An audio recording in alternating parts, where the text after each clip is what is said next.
right, and we're live finally. Welcome everybody to the sixth episode of Dat Smoke Show. I am Steve with Ponics. We have a whole awesome panel. We have a couple tonight. We have a couple more people that are going to be popping in a little bit later as well. But we have Wesingine. Big up Potent Ponics, big up Josh, big up Monkey Do, and big up Brandon Russ. Hope everyone's doing well. Hope everyone out there is living their best life. How you doing, Monkey Do? Doing great, man. How you doing, Wes? Chilling, man, chilling. We're great, man.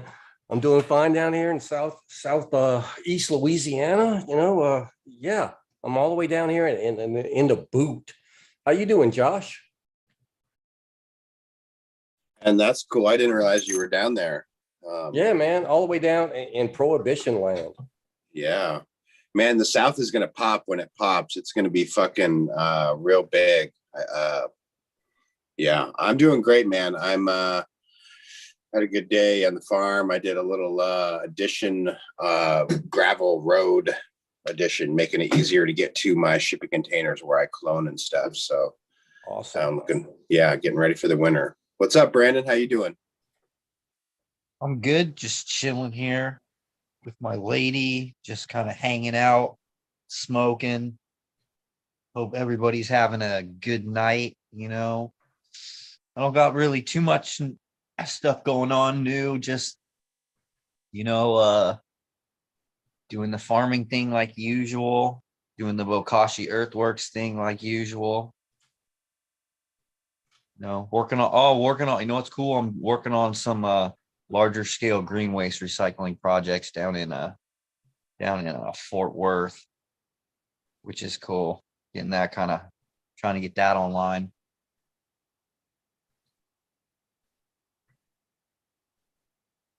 Oh, Nice.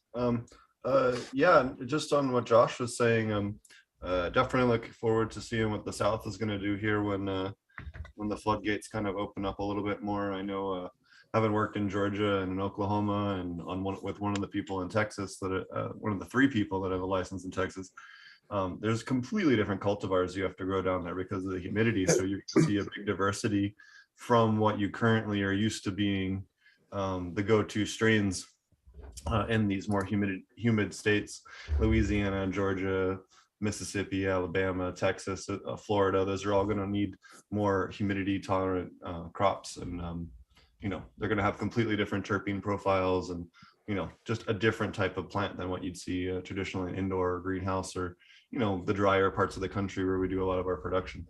So do we need a hurricane-proof cultivar? Right. Well, you can't do anything about that one. No, really not. I mean, keep them indoors other than that. Yeah. In Jamaica, we just try Kentucky to bluegrass. hide them. Kentucky bluegrass. Yeah, man. We also got Scotty joining us. Thanks for joining us, Scotty. Looks like he's still getting set up there.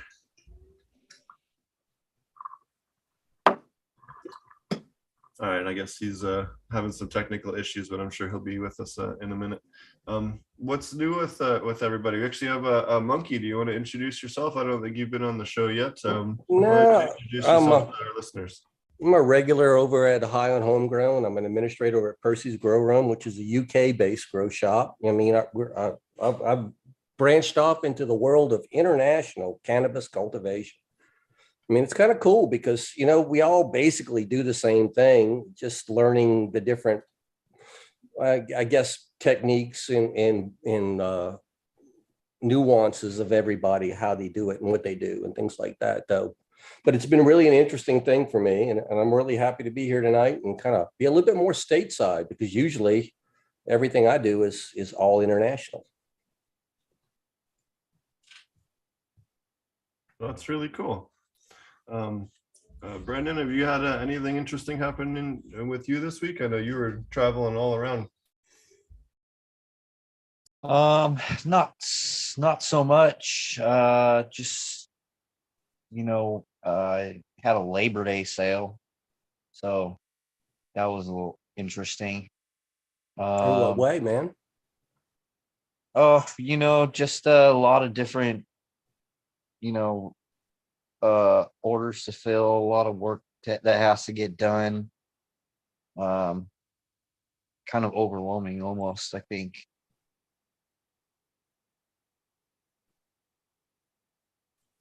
But it's good because I got people working for me Yeah. that help do all that stuff.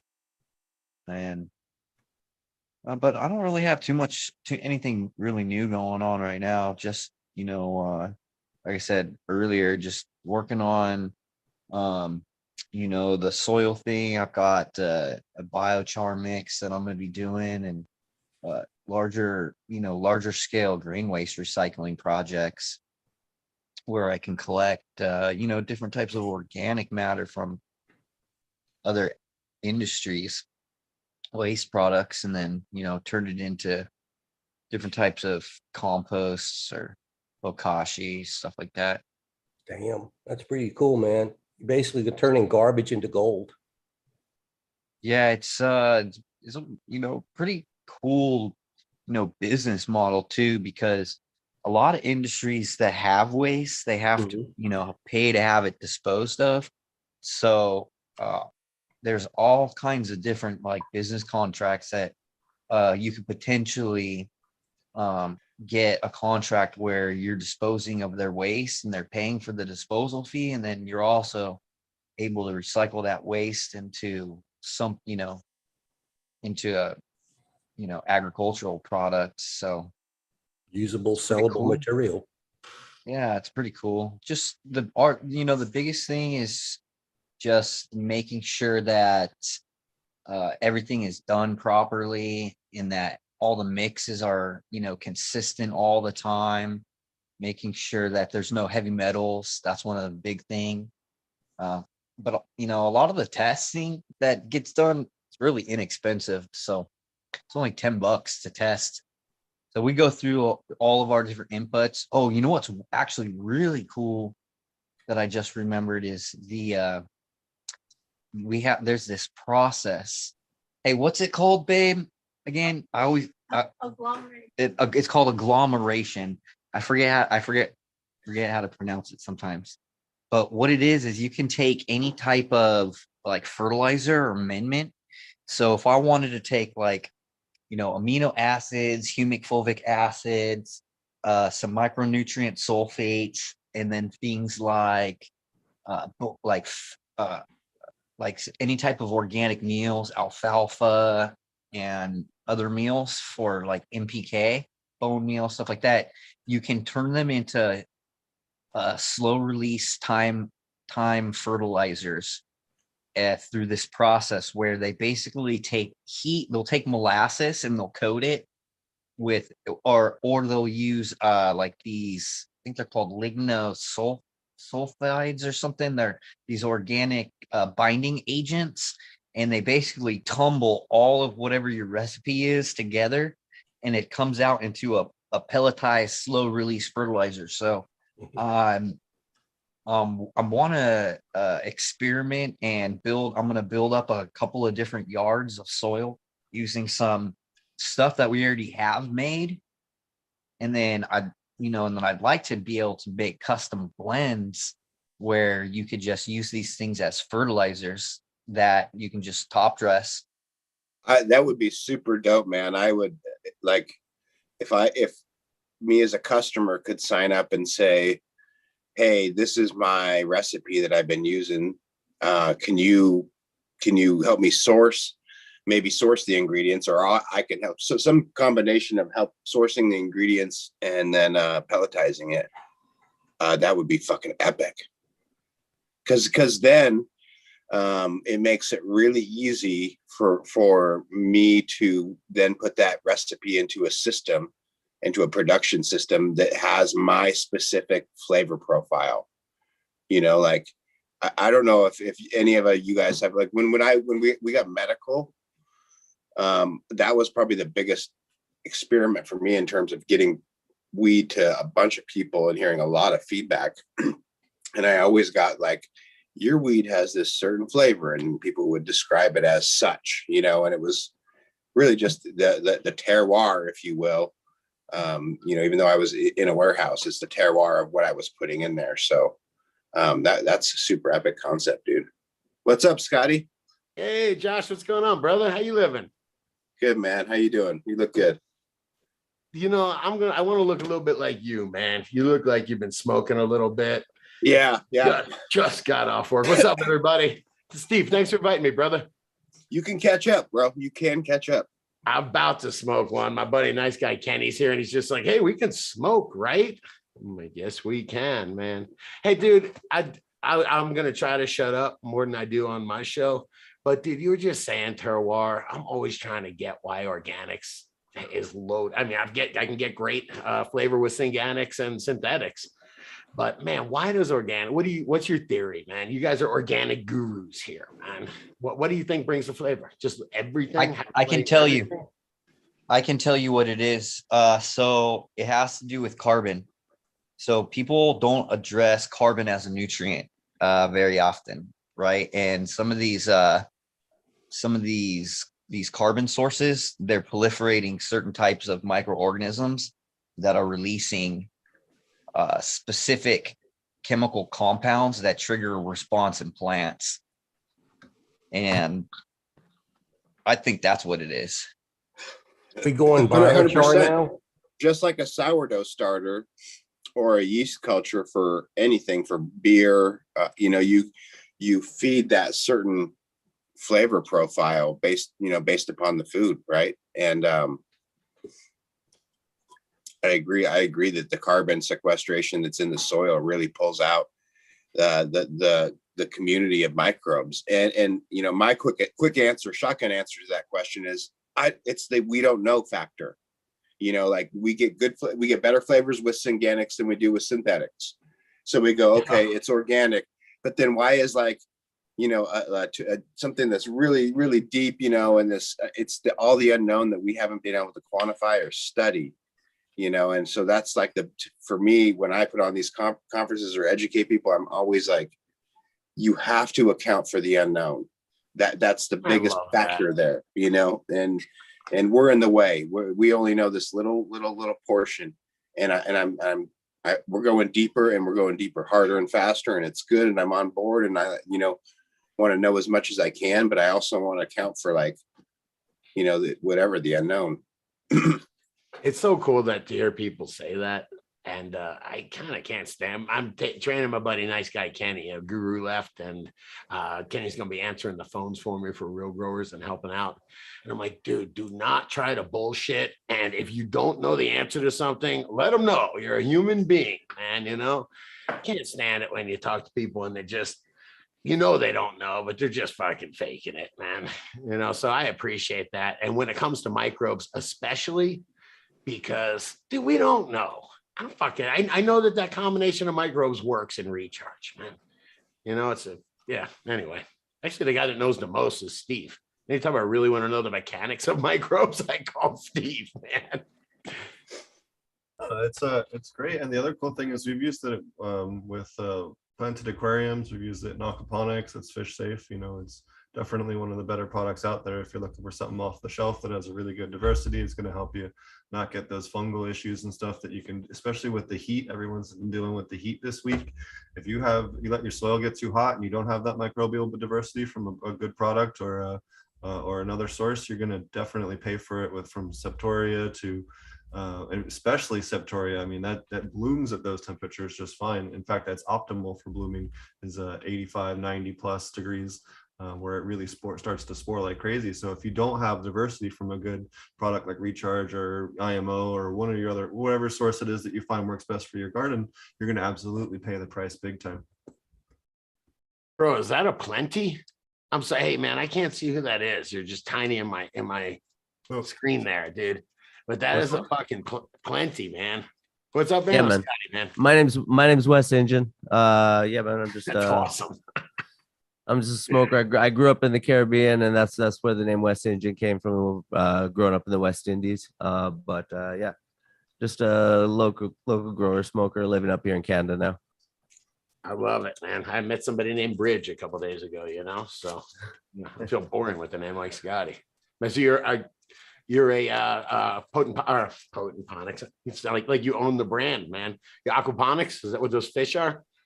Are those Yeah, your well, fertilizer factories? Well, yeah, a little bit. Yeah, the water does, when I do a cleaning, the water does go towards the plants, but no, it's not allowed to be decoupled and put into an aquaponic system because my daughter, she does her art and her playing in here, and she just won't have it with me taking the fish out of here. So Very cool, man. yeah, no, they just Good make a to good zoom in. background. Scotty, do you want to introduce yourself for everybody on the show? And It would be Brandon Rust. I've definitely learned some stuff from you, man. So what's up, brother? What's going on?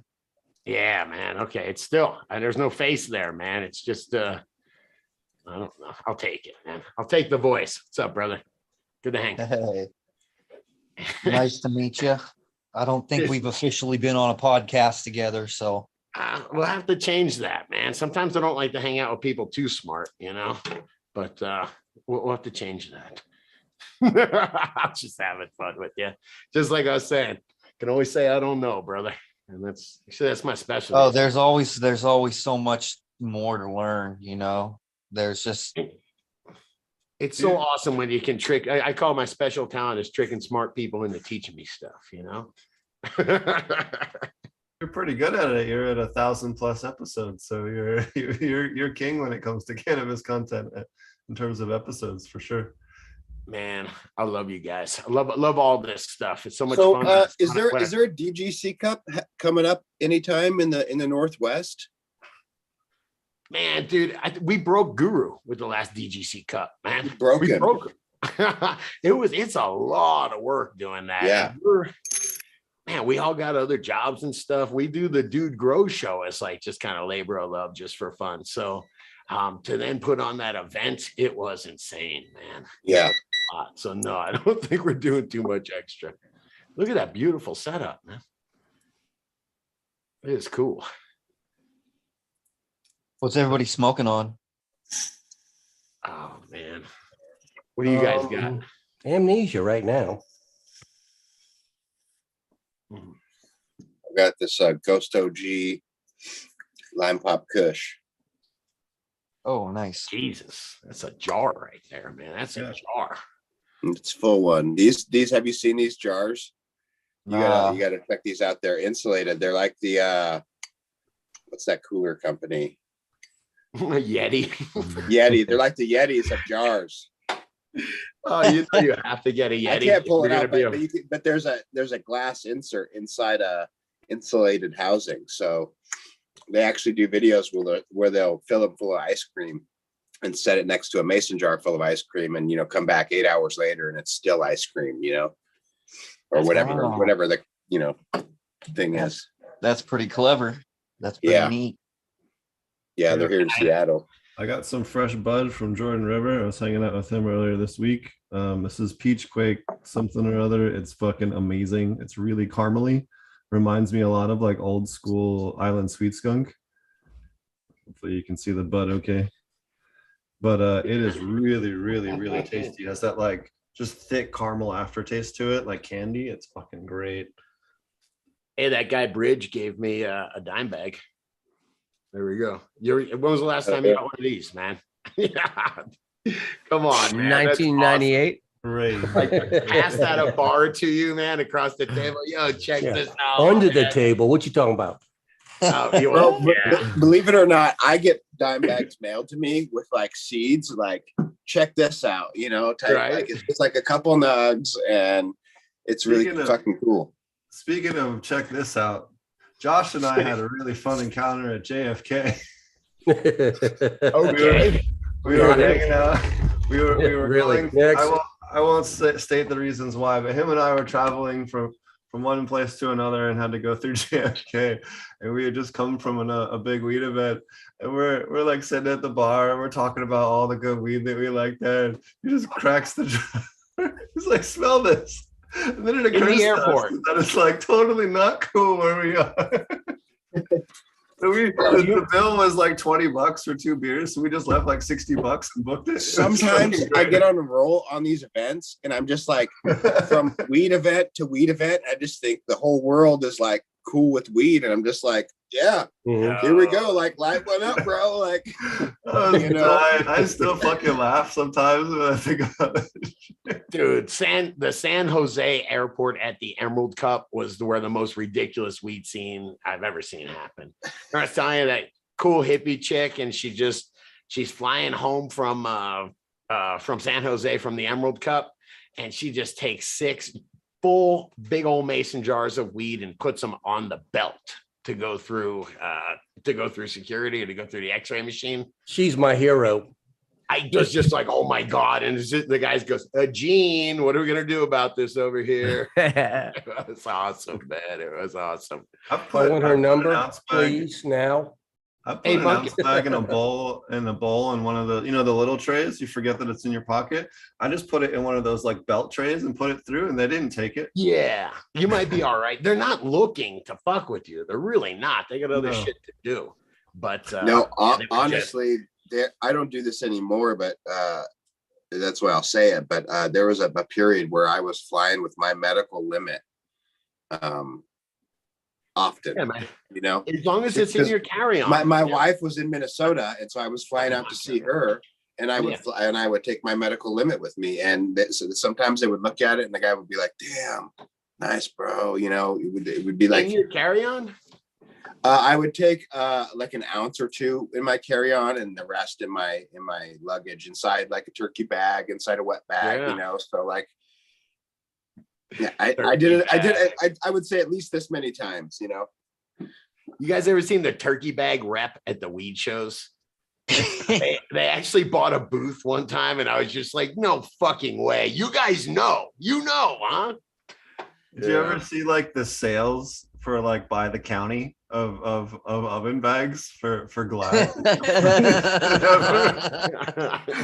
All it's like Humboldt, Trinity. Listen, we sell so many mason jars. I don't think I've ever cooked a turkey in one of those things. The golden triangle wrap, he drives around like a Bentley, like as a result. Yeah, right. I'm the turkey bag king, man. Really? Dude, Ball Arena is where you go see concerts. Like they own the fucking arena, or at least the naming rights to it. Ball is mason jars. Yeah. We're selling that many mason jars in Colorado to fucking get naming rights on the arena. That's pretty fucked up. Hey, I'm in prohibition land. You can't buy mason jars around here in October. It just don't happen. I bet, man. Oh, that's crazy. You got to stockpile them up. Remember back in the black market or the free people's market days when you'd like have people pay you for an ounce or something in mason jars because you didn't want to go buy them? I do that with my bamboo with the pandemic and stuff and supply chain issues. Did the bamboo business go crazy during the pandemic? It's going great, but dude, I would have thousands. I do wholesale sales down there, so I'd have thousands of pieces, or people ordering them. I couldn't get the containers. You couldn't find 3-gallon pots, man. It was insane. So like I was literally selling the bamboo and getting taking a pot deposit. It's pretty ridiculous, man.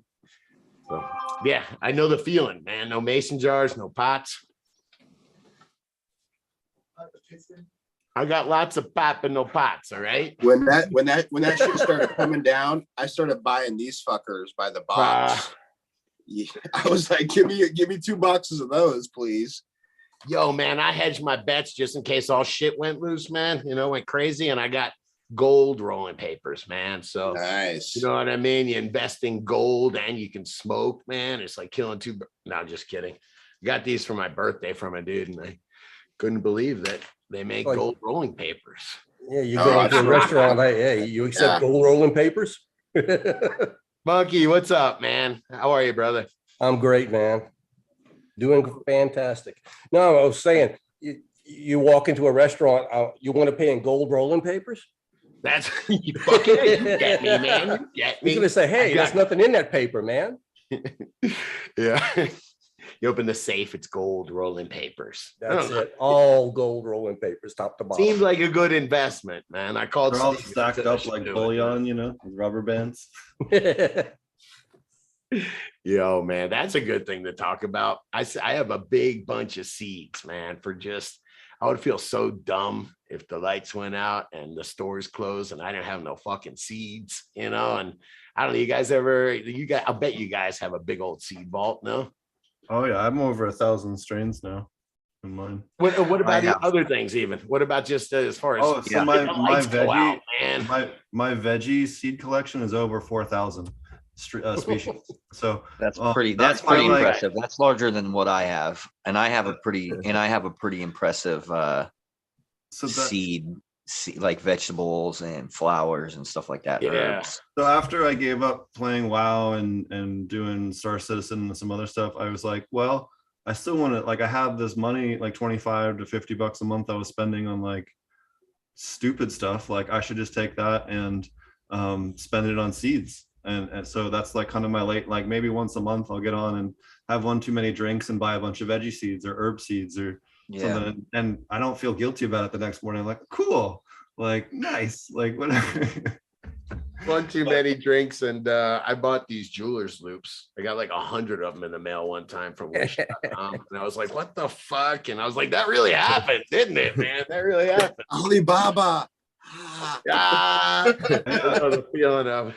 You And probably I'm paid about ordering. 75 cents a piece for them, but you got by 5,000 of them now. Yeah.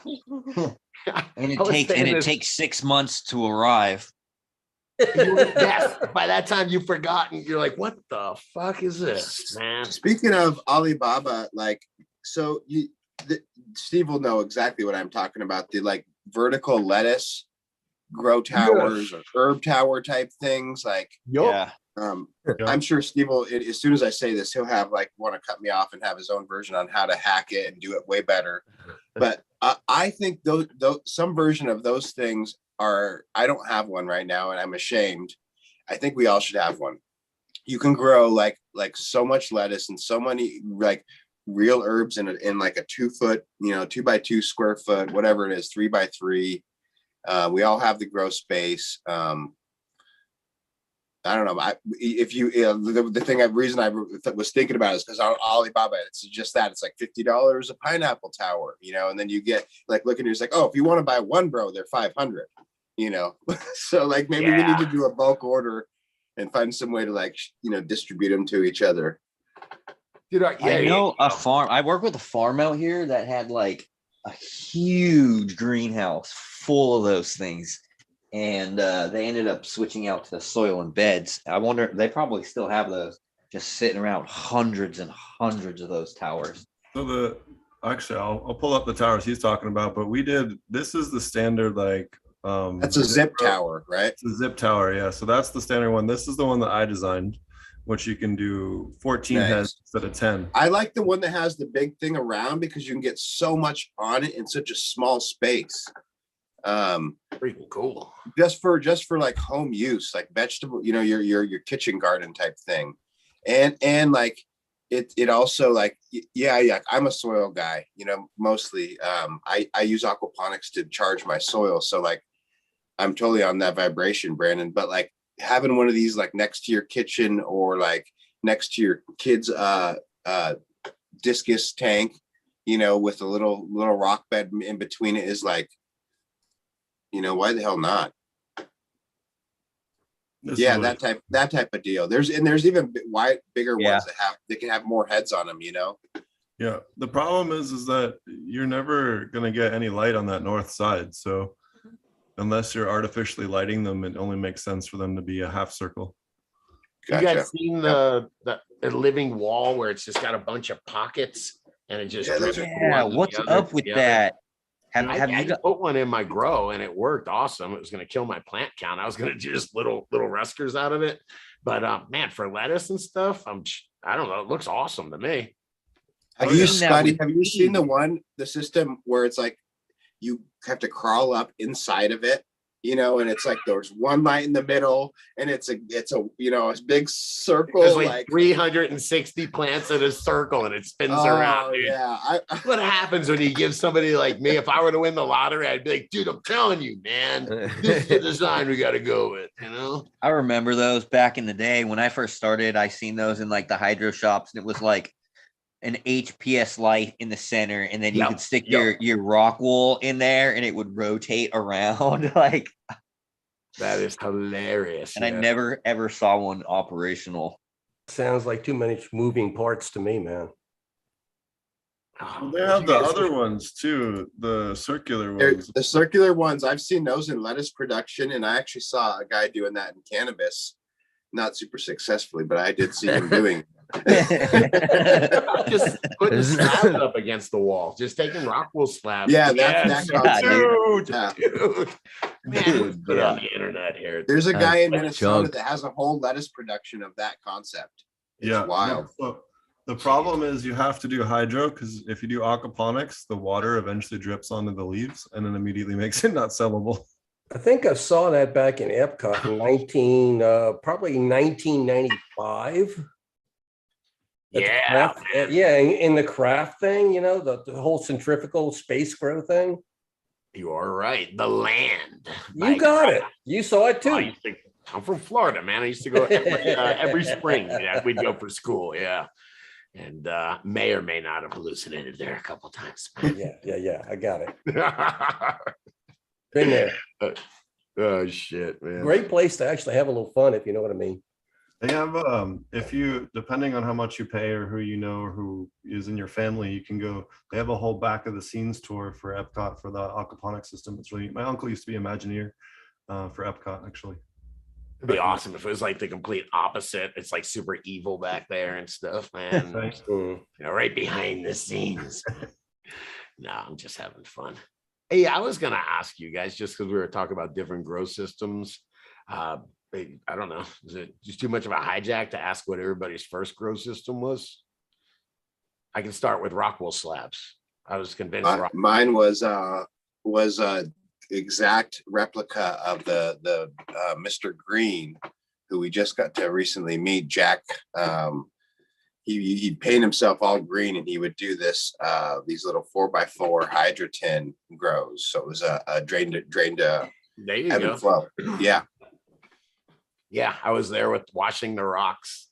Mhm. Had to wash, I wasn't throwing them away, man. All right, Yeah. I got smart with that quick, man. That's what I started with too, with 2-gallon the hydroton ebb and flow systems with the 55-gallon resi that went to the little 2-gallon brain controller that would pump water back and forth out of the pump. How long did it take you guys to have success, man? You guys have success quick? Who's ringing? Oh, well, I was taught by some guys that were already doing it for like 10 years when I started, so they already had their system dialed in. I was doing dumb shit, man. I didn't realize it was a plant. I thought it was just like a weed growing machine. So yeah, it's like pour more chemicals on it, man. Yeah, took me a little while. What everybody else does, just juice it up. It'll go faster, right? Well, I'm telling you, it takes a while to realize. Like, I remember my buddy'd be like, dude, this chick that grows tomatoes, awesome. This old lady, like 50. No, fuck you.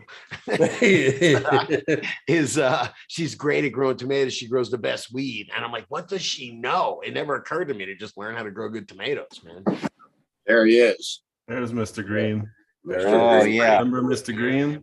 Yeah. Very cool.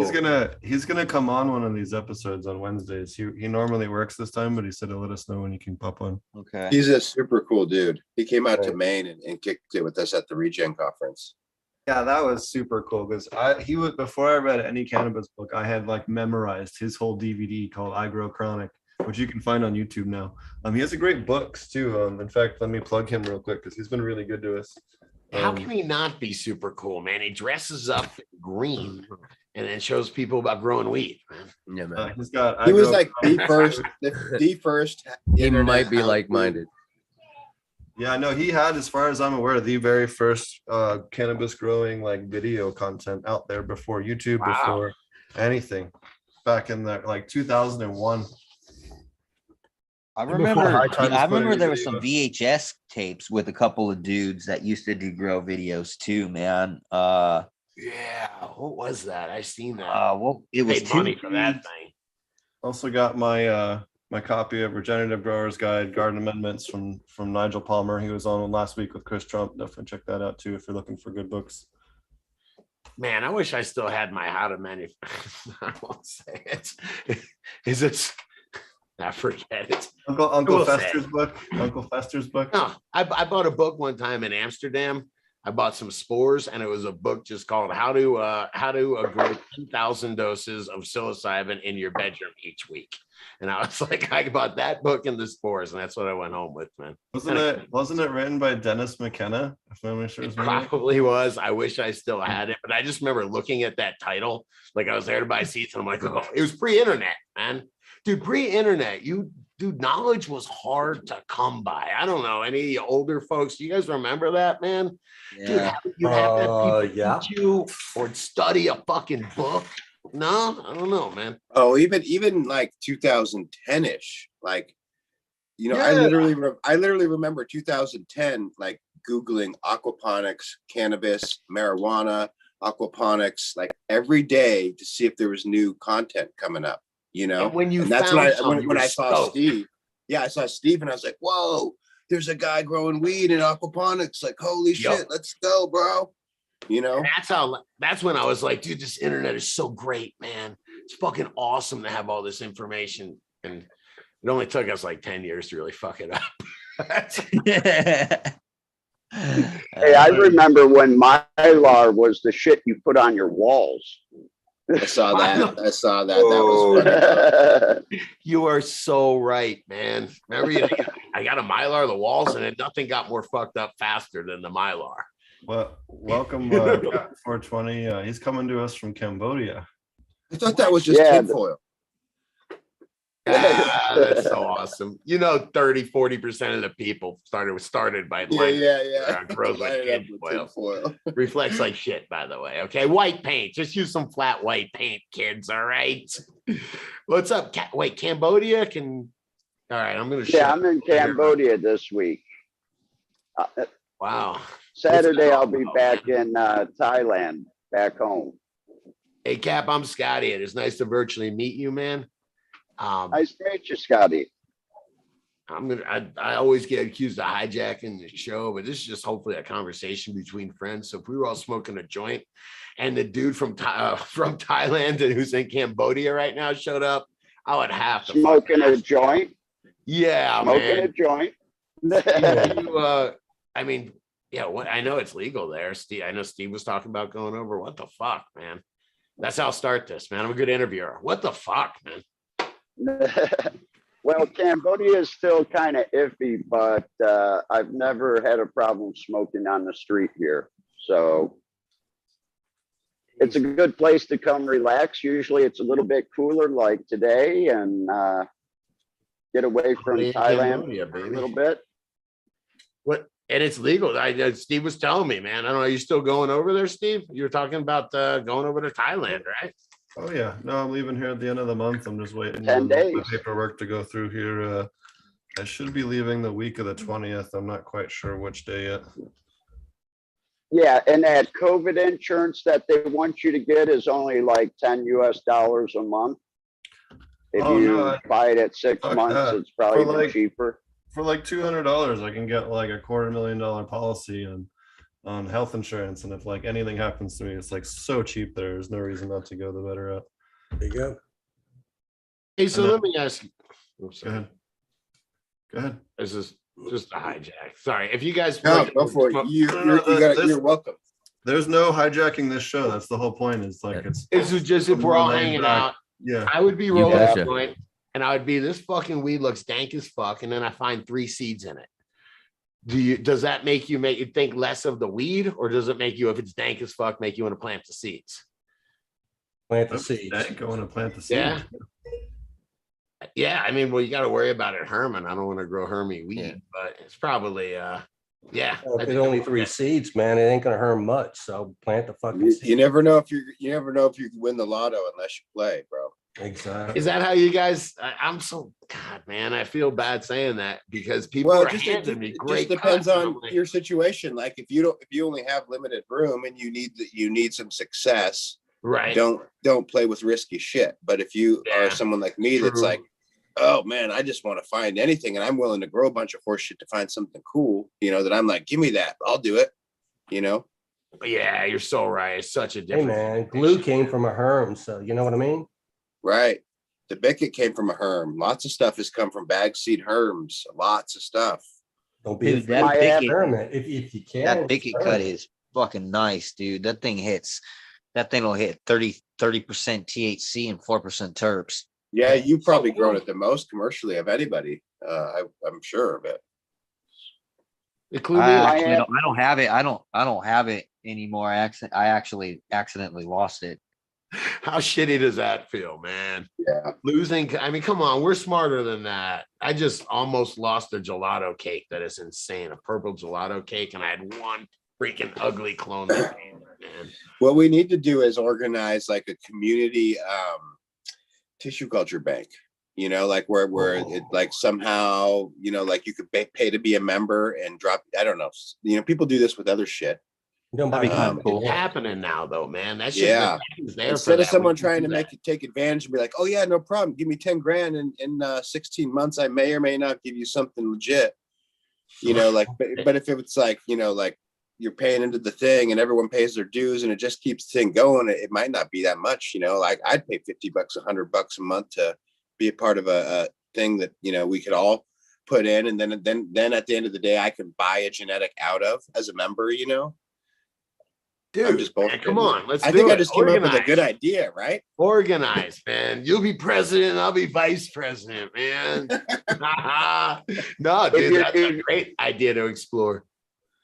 If you do go that far, then you might as well freeze the seeds for people. So once a year, they can call you up and they can be individually packed and you can break off a pack and ship it out to them every year for their crop and just keep everything in a big freezer.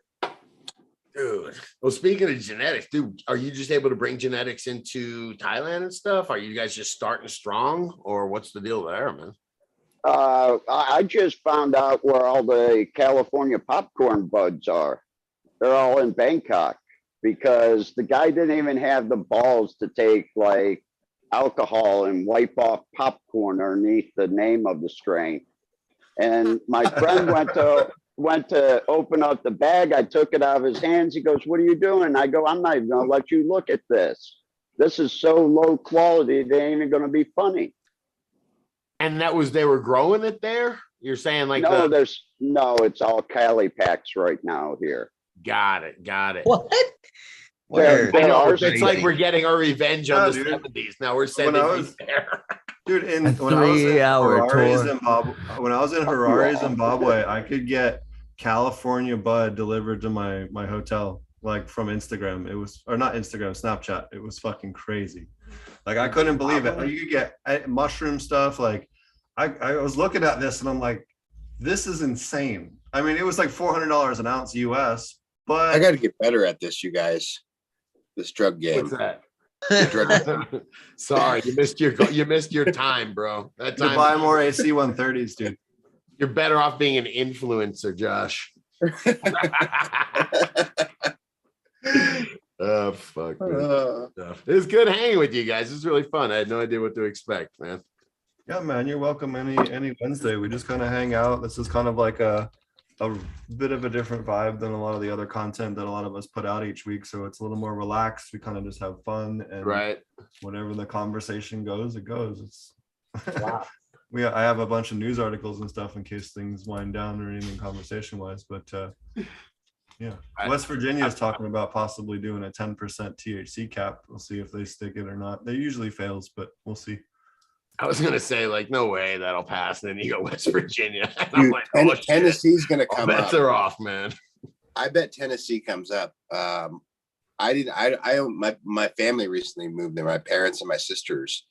And so it's been kind of on my radar, but tons of people have moved there over this COVID shit. Lots of people have moved there. Yeah. And it's a real like kind of Texas liberal, but it's also like a lot of, it's a mix. And like, I could see them, they just came up big on CBD recently.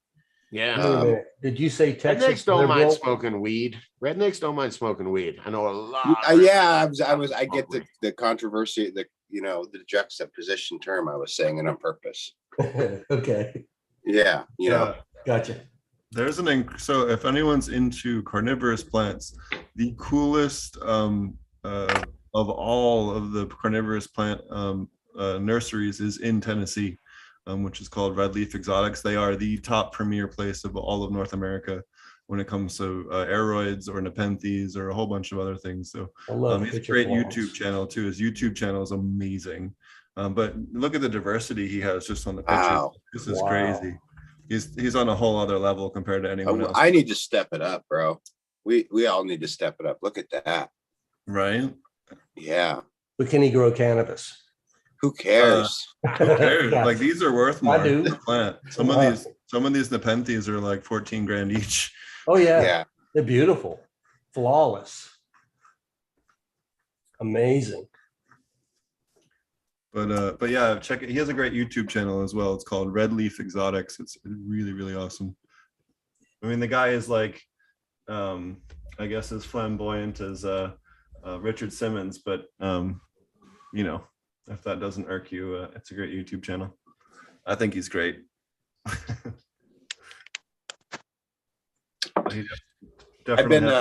I've been growing a bunch of not a bunch, but a handful of expensive and exotic tropicals.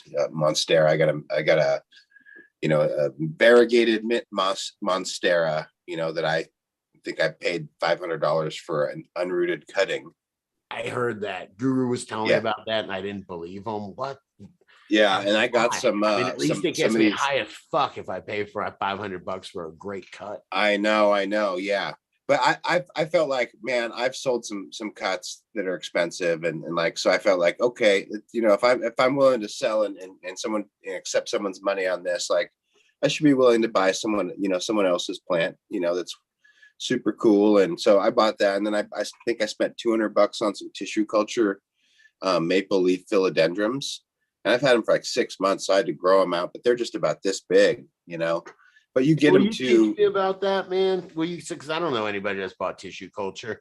I know there's like stage 1 through 4. How do you? I don't know much. I don't know much about it. Basically, like, so in this scenario, they were able to ship it to me in a little disc, a little jar, and it's in this gel, like agar type thing. Holy shit. Yeah, and then I was just able to like clean that up, like just like you naturally would with water, rinse the roots off, and plant them in soil and put a dome on them and just treat them, really baby them for a long time. And now I have them out in the back porch, in a shaded area, but they're starting to grow and looking good. And but we'll fast forward 5 years, let's imagine that I'm successful. It could be worth, each one of those could be worth 5-10 grand, in a 5-gallon pot, really big, I mean, I love, because it takes so long.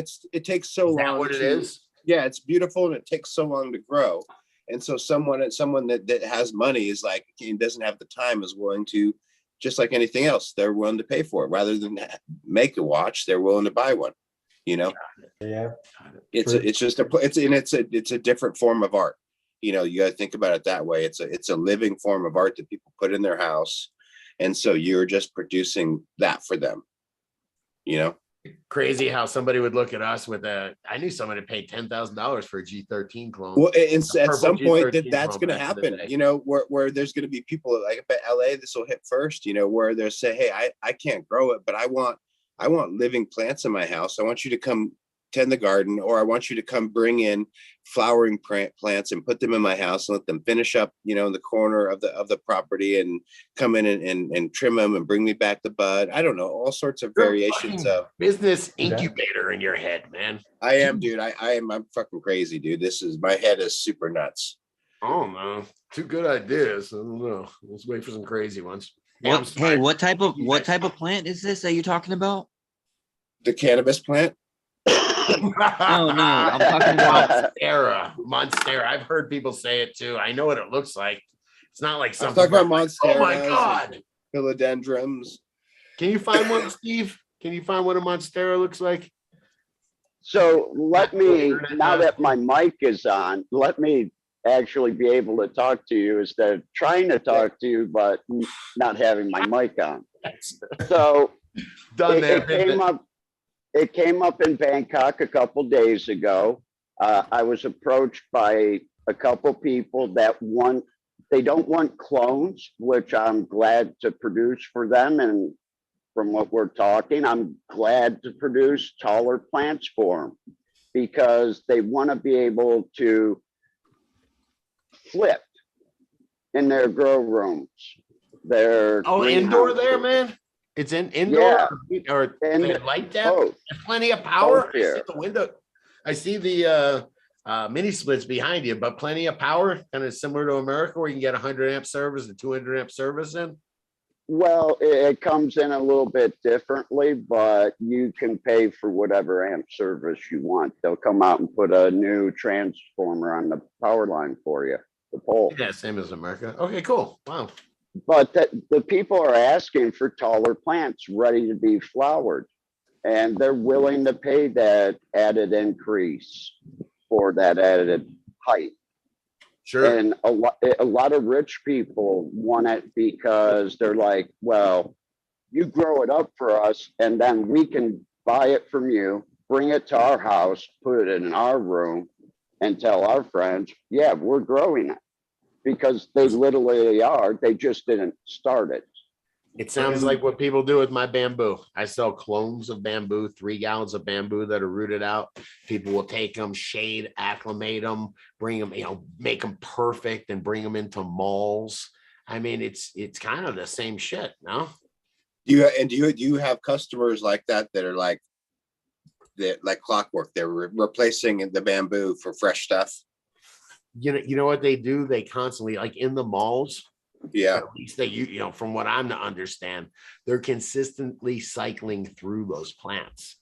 Those plants are being reached and then they're kind of rehabbed, and they don't just sit in, when they're like in an indoor situation under artificial light. Yeah, they don't stay there. So it's kind of interesting. There's even like plant rental services they'll have down. Yeah, I've noticed that when I walk through and I see stuff. live plants, I'm like, there's no way these plants are living like this. They have to do something. Yeah. So I worked at one of those places in Colorado for a little bit, and actually they were based in El Dorado, in the little canyon there, which is pretty cool. Anyways, they had a whole little greenhouse, and they would just basically cycle the plants from the greenhouse to the offices, let them kind of slowly deteriorate under the horrible lighting, and then swap them out, rehab them in the greenhouse, make them look nice again, Exactly and swap right. them back and forth. It was way easier. And then they're also using systemic pesticides because it was way cheaper and easier to deal with, which Sure. Is a bit insane when you're putting it out in the public. But They don't allow that though now in malls and public spaces. Like, a lot of these Allegedly. insectaries have gone up because of those rules. Yes. They've got a lot of business. They don't do it anymore. Right. Yes. But the blue water's okay. Right. Little safari never hurt anybody, right? So in the States, like in Oklahoma, they would call those plants teens. So like in Oklahoma, you'd buy a bunch of teens, and that would be how you'd fill up a room with a bunch of ready to flip plants. At least that's the term. I wish I could right now. The cheapest clone here for quality is about $35. Oh Shit. Yeah, but clone is just like Jeez, I should go to Thailand and start slinging clones. Yeah, bro. I can make about I know how to 1,000 do a day. this. Hey man, location. All I Hey, need you're is stepping what I'm on my doing when I fucking get there. toes. Get out. Now I know what Steve's doing. Hey, Y'all Steve, need a bring mule lot to of- hoop that. I'm your man. Bring a lot of solo cups, man. All right, just Yeah. pack your whole suitcase full of solo. The whole bunch of red party cups. Yup. Yeah. Chris, Uh, Colton, I Hey, guys, actually want to it's talk getting to you late. I'm about gonna- bringing me a bunch of flowers. I'm gonna head out. It was good chatting with you guys. I'm getting tired though. Yeah. Thanks for coming. I'll Yeah, talk to you guys absolutely, next brother. week. Be good. It's fun hanging out. Peace. Yeah, I'll talk to you guys soon. Dude. Be good. Thanks Yeah, for coming. I probably don't have too much longer. We're gonna head out to dinner. It was like, dude, it took us forever to get. We're doing shows. Me and Banner are just kind of fumbling through the production. And I think I rendered it 4 times today, man. But so man, we just finished, I don't know, maybe a half hour before we're gonna go get some dinner. And I was like, holy shit, the show, man. So Yeah, I got dinner waiting, man. But I'll hang out for a couple more minutes, man. Till Kenny finishes that joint anyhow. You guys can find Brandon, who just took off with BokashiEarthworks.com if you want to find out more on him, or Russ.Brandon on Instagram. So check him out. Our dude. Any interesting episodes coming up here for you, Scotty? On the show, man. Yeah. Yeah. Anyway. Well, who do you have coming up in the near future for people to know about? How about that? Not a clue, brother. Not a clue. We're scrambling. I think we've done 2 shows. Y'all don't know. I was Dude, me, and Guru. And Guru was the guy who was the producer. He was the guy originally that came in and was like, yo, I can help you make a video show. I had no idea what I was doing. So now he's fishing in Arkansas, he helps me and all that, get the everything together. And he'll just show me like pictures of giant fish and stuff like that. Fucks with me a little bit. But I'm sure he'd catch and release, guys. Potent Ponics, all right. Anyway, it's been hard doing the show without him. I've had to learn this, real studio shit. What is it? Premiere and OBS. And anyway, so been working on it, but that's what I've been working on is just, we've got 2 shows out. All right. We're doing it. I got another one. I think there's another one coming out tonight or tomorrow, depending on how it goes. Well, I'm glad you're getting back on track, and sorry to hear you had a bit of a kerfuffle, but it sounds like you guys are getting everything sorted and we'll be back to your regularly scheduled programming. I know you also got hit by the YouTube police too. Yeah, man. Happens to all of us. What did you do to anger the overlords? You don't know. You don't know. Plant. Your house just catches fire, or you just get hit by lightning. You don't know what you did to anger them. Okay. It's so random, right? You're so right, brother. It is just like the overlords, and you don't know what you've done. It's just random. Some of the know your breeder stuff, and we're just hanging out with a breeder. I mean, what's offensive about those? That is what it is. It's the wrong breeder and the wrong fucking punk ass kid that pushes the button. That's what it is. I think there is because there's a lot of breeder drama. And it could be anybody. It could be me, who's generally a nice guy, but you know what I mean? It could be anybody. You get somebody like, fuck that dude. Like I ordered a package on Thursday and it wasn't there Friday, and that motherfucker is a piece of shit. God damn that dude. Welcome. Not to say that I've had a few times where I've been late, and I'm not saying like that asshole wore white pants after Labor Day. There's a range of people that have expectations, and I always find that it's usually the person that's like spent a ton of money. That's like, oh, bro, whatever, like, get it to me by 2027, like, no big deal, bro. Like, the guy who's like got a special deal. It's not here. I ordered it yesterday. Like, what?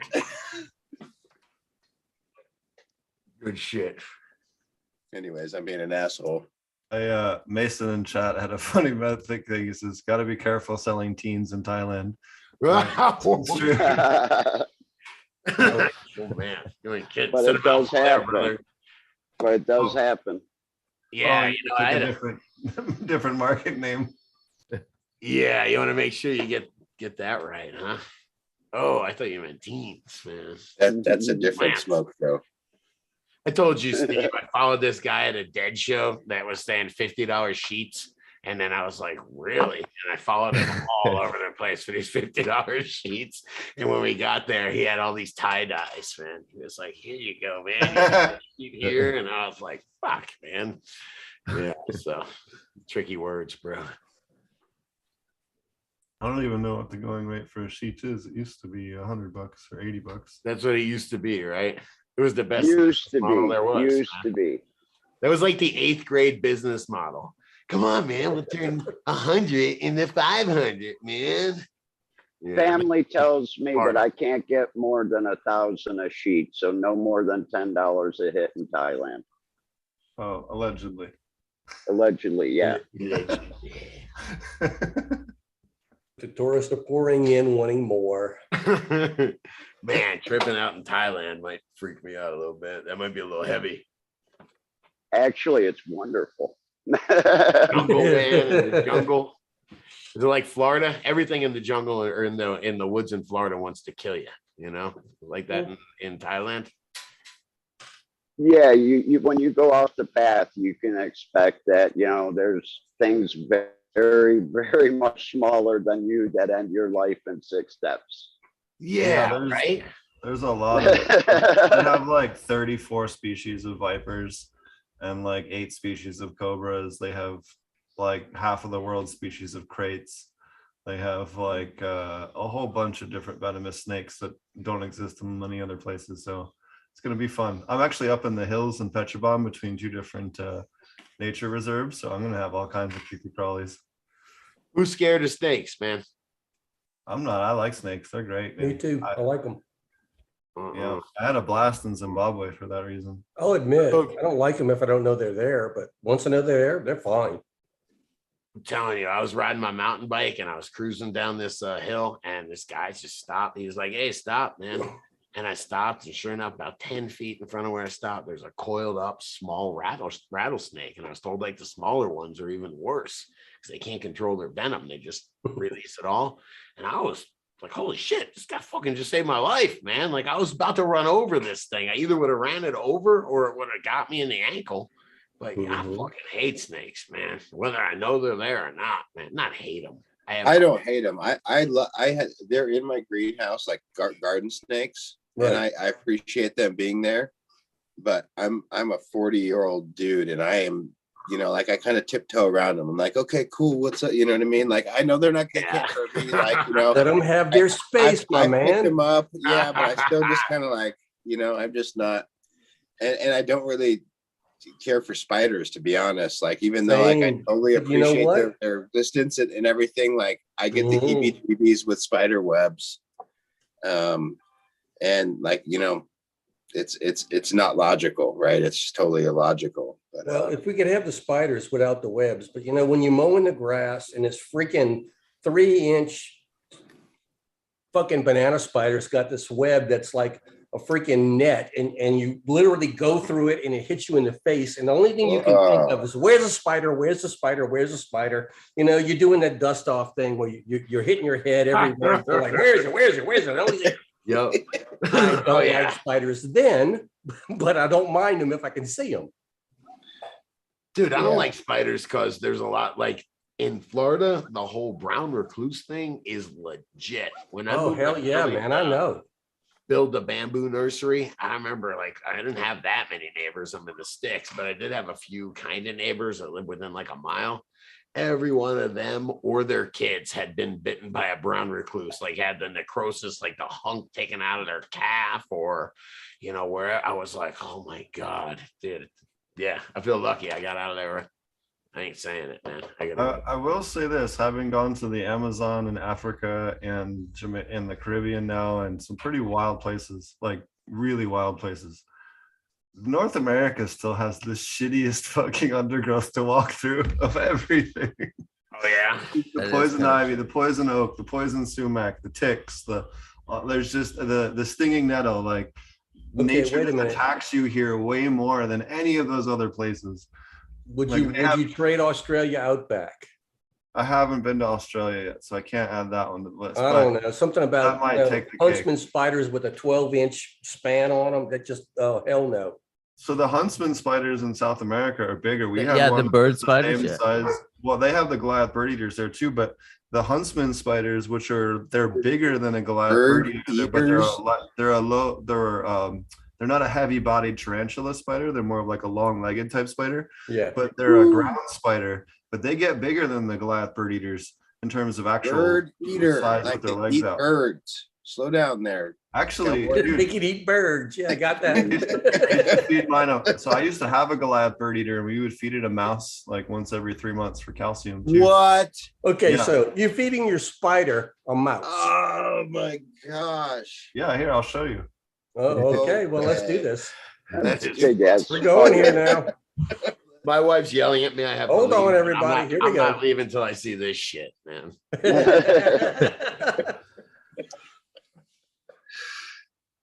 Yeah, any spider that eats birds, not for me. Not for me. What is happening here? My thumb's about the size of a bird. Yeah, I like that thumb. Wow. Man, I will tell you, there was a bat in my greenhouse, man. I went like in there. bats. I did. Me too. I was man. tripped out by it though, because I walked in and he just whizzed right by me through the door. Yeah. Because I have those big windows that kind of open up. They're like gas filled, some kind of whatever. They open up and animals can get in there. At least birds can get in there. Yeah, bats are trippy, but Here we go. that's a What fucking the spider. Oh, hell no. Oh my God. Oh, get in That there. mouse is so dumb. He deserved it. You let him walk right up. What was that Bad as mouse a blind? man. You victim blaming here, man. Three He's still blind alive, mice. switching. Look Three at him. blind Oh, mice. hell, that's Yeah. bad. And somebody sitting there watching the whole time, like, ooh, look at this. That doesn't surprise me, actually. Oh, well. I guess All right. that's the circle. I mean, nothing wrong with that. No, again, My buddy used to have a tarantula that he would like feed once a month. You know, and he'd have a poker game. This was in my young 20s. And it became very clear within the group that I was terrified of spiders. And he also had like a young daughter, you know, and she would really poke fun at me. And so, you know, when everyone was gone or we were barbecuing, she'd be like, they got me into like spider therapy training. And so I'd have to like put my hand out and they put the tarantula on me and try to like custom give me. And I just, no. Yeah, it would take a while. Yeah. Now, Yeah. somebody was telling me it was Black Widow, I believe. They were talking about how the guy was like, I said something about it on the show. He's like, look, I might be fucking it up. I thought it was a Black Widow. And he was like, I have one of those tattooed on me. They're actually super mellow and they're hard to get to bite you. Like They are. No, I'm wrong. No, that's totally true. I used to breed them. I've had a few of them as pets, but I mean, other than that. Yeah, I they're- was told like they're really not like different than a brown recluse. Brown recluse, I'm scared the shit of. You can get like $40 per adult if you raise them as adults and sell them to the labs that do the antivenom. Because there's no like commercial operation that does it. There's an operation in Warrington, Pennsylvania. Actually, I used to breed them for and sell them to them, and like I'd bring like whole boxes full of them over to them. We used to put them in beta cups, like you get for betas at the pet shop, and you have like the little dimple at the top that goes down into the water. We would put cotton in there, so it allows for gas exchange, but the babies can't escape once they hatch because the babies are real small, and you don't want a few thousand of those loose in your room. Nope. That is like the only acceptable reason to be breeding Black Widows. I did it in college for fun. I'm sorry, but and I didn't sell them or nothing, but it seemed like the something to gig. do. No, It's like the seriously, gig like a good economy. little- Yeah, It's a really. good little side hustle if you can get in contact with one of the labs.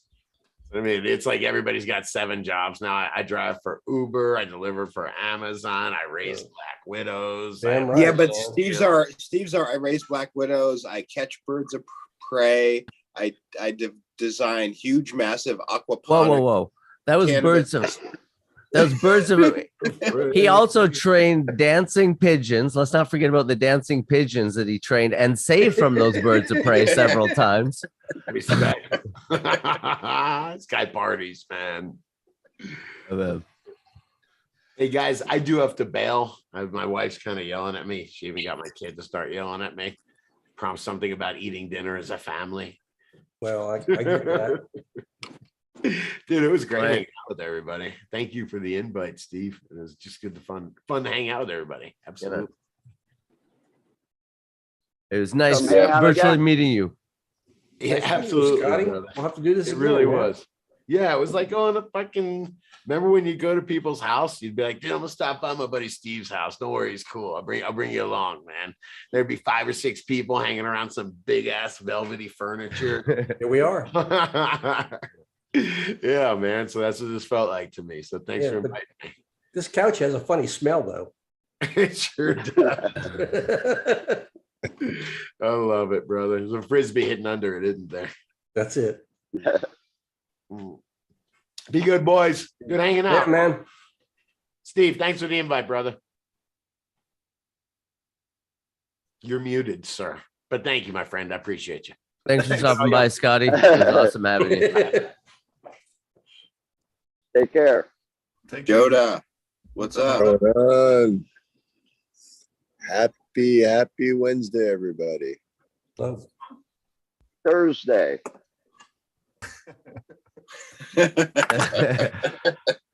Oh, well, since it's Thursday, can you please tell me the winning lottery numbers? I'm already a day late. Nice. What's Can't be going Thursday on because behind you? I'd have been doing my show if it was Thursday. What's going on in that tent behind you, Jay? That is the veg tent. Everything's shut down though here now. All my lights are off this time of night.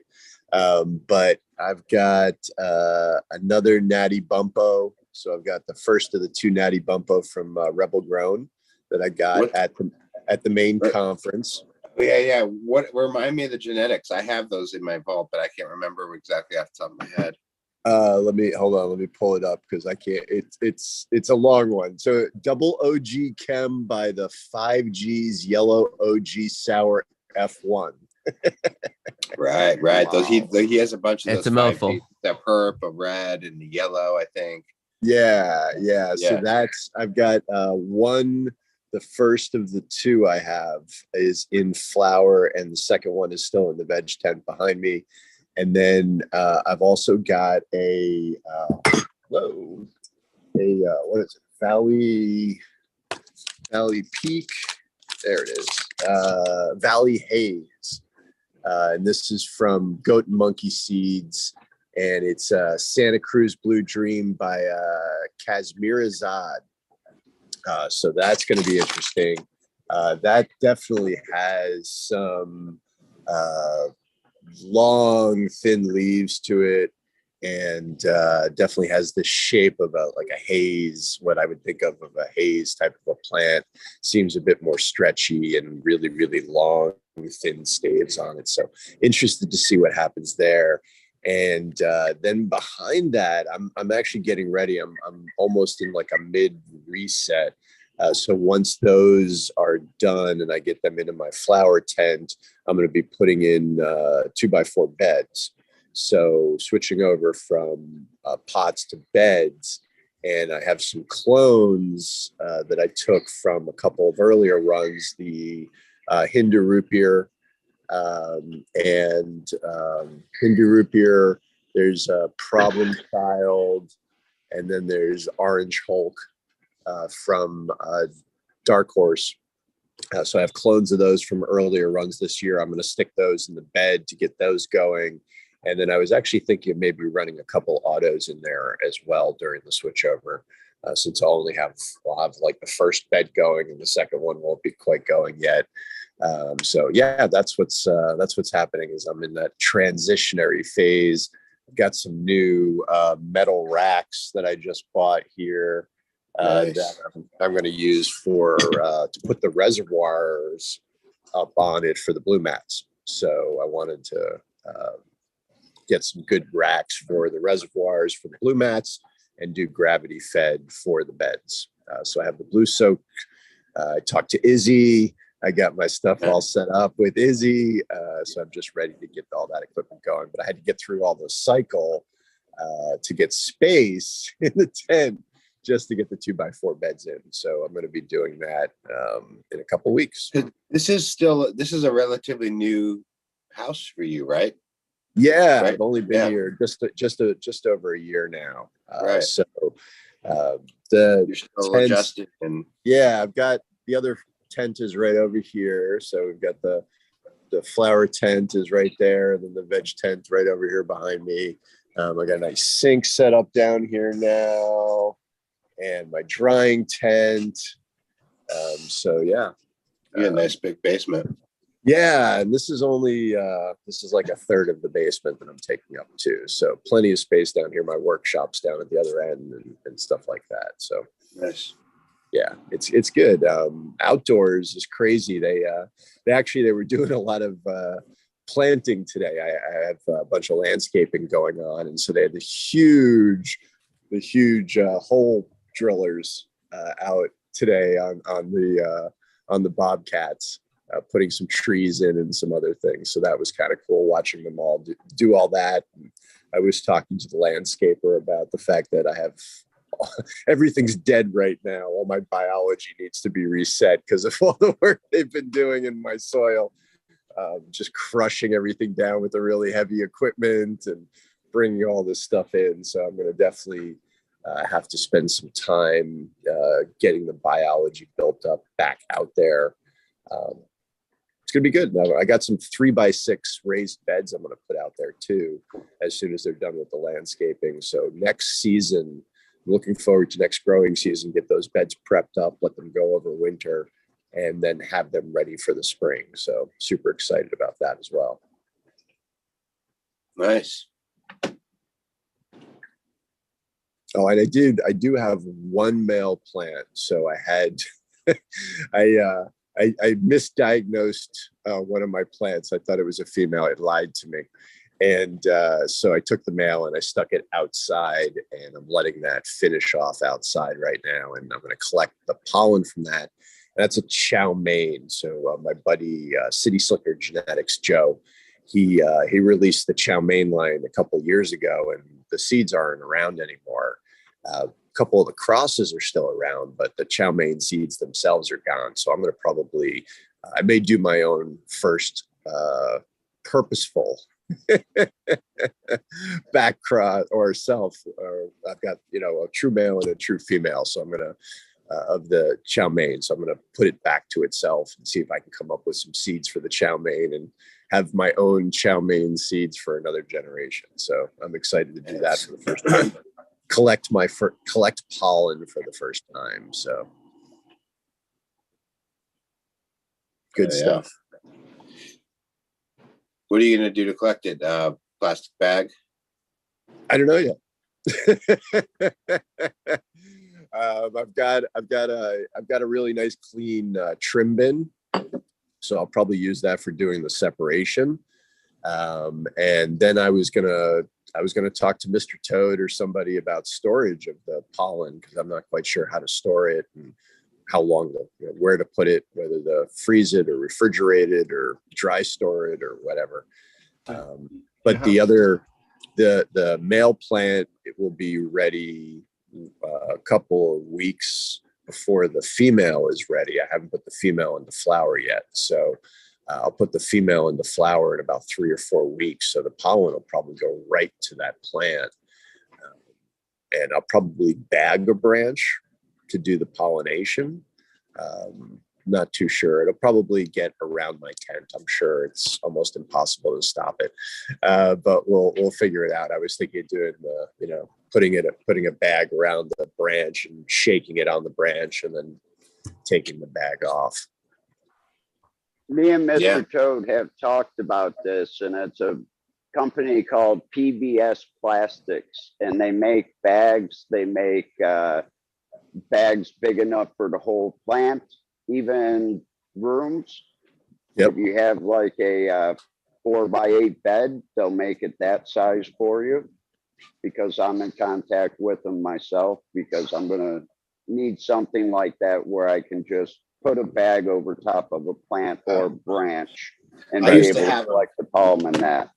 I bought a round of them, a couple $1,000 order with those dudes. And it didn't work in my environment, unfortunately. Right. You just have to be really quick and intentional. Right. Yeah. Because that, like, I ended up just getting a bunch of not really paying attention and getting a bunch of moldy fucking bud. Right. Mm. So I think that, anyways, that was just my experience. But I was going to say, like, depending on your timing, you can really kill pollen very easily with humidity and water. And if you have the space, you can bring it into, right before it's going to dump big, you can bring it into indoor facility, and lay down a bunch of paper, like bags. I go to the grocery store and I'd be like, how much can I buy your paper bags for? And I'm like, weird, dude. And so let me ask the manager, like, how many do you want to get? I'm like 200. And they'll be like, okay, 3 cents, you know, and then like I just walk out of there with like, you know, that's how I do a lot of work with that. But anyways, you can cut them up and then wait for your thing to do it, shake and let it all come down. And then you can funnel, collect and clean and do all those things. You don't need all that much pollen though. No. That's why I was going to cut some branches off of it, stick it in the trim bin, run it around. Or something small like that. You can put it, Yeah. I take them in, I do them all over. Like I take so many versions of this. Like I'll take some and put them in my kitchen on the windowsill. Yep. And put a piece of computer paper and stack them underneath, you know, with a mason jar full of water and just let it dump and like hit it. And then like, okay, that's enough for, you know, there's all sorts of bullshit. So I really like this desiccant. So what I'll do is take like a smaller Rubbermaid tub and put wax paper down, and then put the silica gel across the bottom, and then take my plant that I want to get the pollen off of, and then shake it off onto the wax paper, and then take that just the pollen sitting on the wax paper and put it onto the flat of silica gel in a Rubbermaid. It just sucks the moisture right out of it without having to use heat or anything. And then once it's dried out, then you can store it better. But that's worked really well for me, and it's cheap. Yeah, I do similar. I use I just save the little packs that come in your shoes, and I put them behind paper towel, and then I put the pollen on the paper towel in front. Like I fold the paper towel inside my bag, and then I keep it like that and keeps it dry, dries it out quickly, and seems to preserve it fairly well. Awesome. Thank you all for the tips. Yeah, it's going to be fun collecting pollen here in Thailand, but I'm doing it all indoors, and I think I'm going to end up bagging each plant because they're all so going to much be in more one indoors. room. It's drier. Like here, it's pretty wet here, and so it's I go out and hit those plants, and not much comes off. But you can see it's so cool outside versus indoors, just to watch it. Like it's like watching a Disney show. You know, I'm just like holy shit. Like Fantasia, he's got like a big Fantasia. Yeah, I'm just like dancing pollen. Yeah.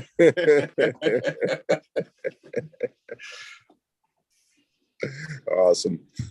So yeah, that's what's going on in my garden. Looking forward to new experiments and new things. I haven't done a bed either, so I'm looking forward to doing the indoor beds. So that should be fun. I've got a couple new beds from Honor. Kevin hooked it up and gave me a couple new beds, and really his new fabric is really nice too. I'm really excited to use that new fabric he's using on the bed. So one of them is it's like a camouflage.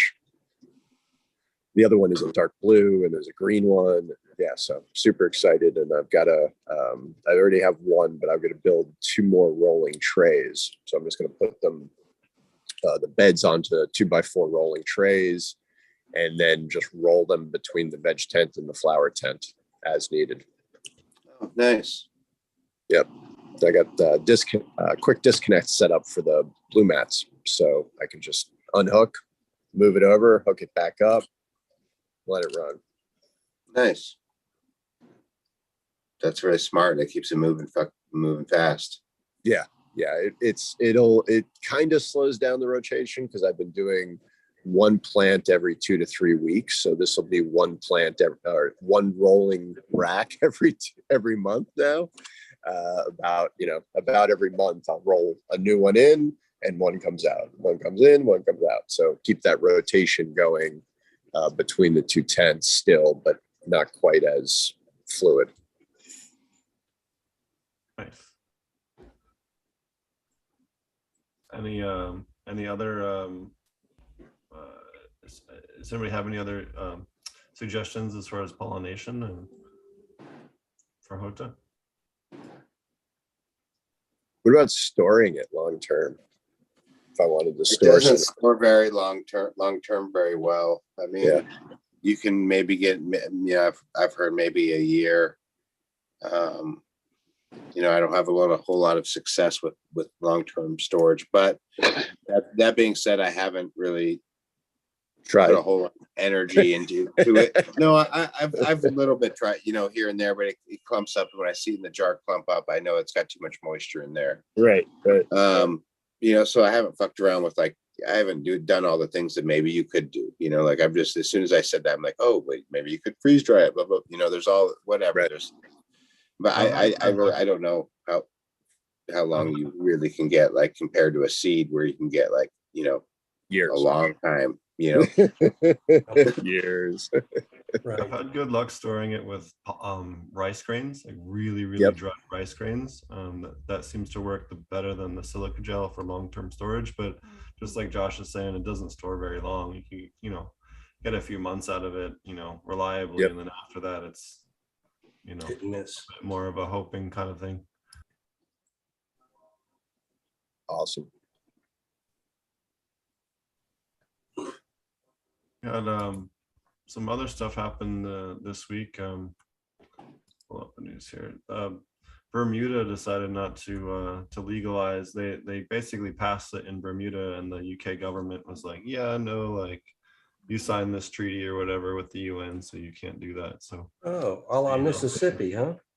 The voters say yes, but we say no. you know, so We we'll don't kind of see how care. that shakes out. I thought that was interesting because I hadn't heard anything about Bermuda before in terms of cannabis. Yeah. I didn't know they were on the radar. The University of Illinois in Springfield is starting their cannabis program this year, which is kind of interesting. Mm. Kind of They could have really had a jump. Good. They could have had a jump start in 2010 when they busted me and kept all my seeds. That would have been a good jump start. That had that original Afghani one from the mid 90s from Sensi Seed. There were a lot of good seeds in there. I hope I can get him on next week because Mr. Green Jeans, he's got a bunch of that super old stuff still. Matter of fact, Cascade one of my did years, a refresh on his cherry bomb actually, which was really good. one of my crosses that we did in 2004 or 3 was actually with his cherry bomb #2. And it turned everything that I hit it at, the diesel, the Jack Herrera, it turned it all sweet tasting.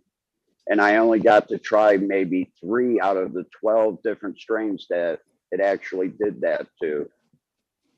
So those were in there too. That's sad. I know on the crosses that I've done, it makes the buds really purple, but it leaves the foliage green. So you get that nice contrast. At least on the one of the phenos, at least that we've gotten out of it is really nice like that.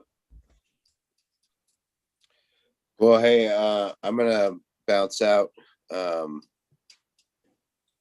a real good time hanging out with everybody. Thanks for hosting, Steve. Thanks for hanging out, everybody. Yeah, thanks for coming. Hey, thanks. See you, Dutch. Peace, Yeah, everybody. I'm sure. Later, man. And Wes will be hosting here at the end of the month while I'm travel until I get settled there in Petrobon. I don't have my date yet, but it'll be sometime in the 20 after the 22nd. So Yeah, that's Yeah, I've got some people for you to meet, Steve. cool. I gotta get settled there in the beginning, and then I'll have a little bit more free time on the weekends there. So it'll be fun. I definitely want to pop over to Angkor Wat too while I'm over there because it's not very far either. That's certainly high up on my bucket list. Anyone that's ever seen Tomb Raider has seen Angkor Wat. It's one of the Been there coolest. twice, one just of the because of coolest that. places. I think I've got a guy that just moved to Semi-Reap, Angkor Wat. So we can go and meet up with him because I enjoy going up there. It's also cheaper than Phnom Penh, but it's much, much smaller.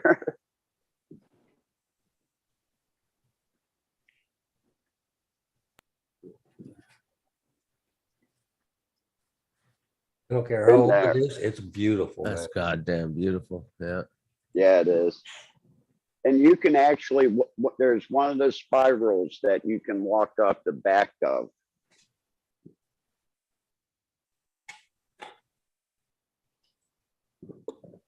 Yeah, that's a beautiful place. That Tomb Raider spot. Yeah, I sat there a few times. Wonderful seeing the trees grow over top of the rocks and the way the roots are. Yeah. That's fascinating. Oh yeah. No, there's so yeah, here you go. It's just so neat. It's certainly on my list of places I want to see before I die. So hop, skip, and a jump away from where I'll be. So super stoked on that. What are go ahead. The hotel that I stay at, you get a free massage when you stay there. It's no happy ending, but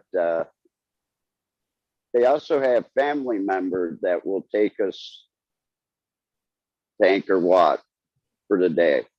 And they're really reasonable. And the one was really, really knowledgeable. Nice. So it was a wonderful time. I mean, he knew about each different one that we stopped at. So it was cool. Really cool. That's okay. I'll take the massage without the happy ending. Sometimes that's kind of nice. I always like when I go for a massage, I can never find someone who's strong enough. If I'm not like in pain at the end of it, like Oh, you like that hard Swedish massage, man. yeah, Painful stuff. big Russian woman to just like half break me. That's what I want. We always feel way better afterwards.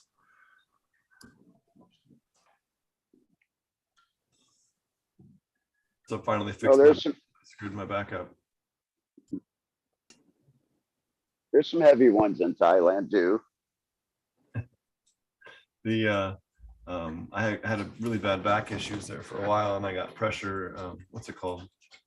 Pressure point chiropractic, where they kind of like flex you and then jam their thumbs into your nerve endings, and it hurts like fuck. But afterwards, like everything kind of resets, and you can kind of like, I don't know. It's what finally got my back to realign. He called that therapeutic massage when they did it to me and charged a buttload of money for it. Yeah, I had mine done at a music festival. That's what I needed. Might have had something to do with some of the inebriants as well, kind of in combination. I'm not quite sure.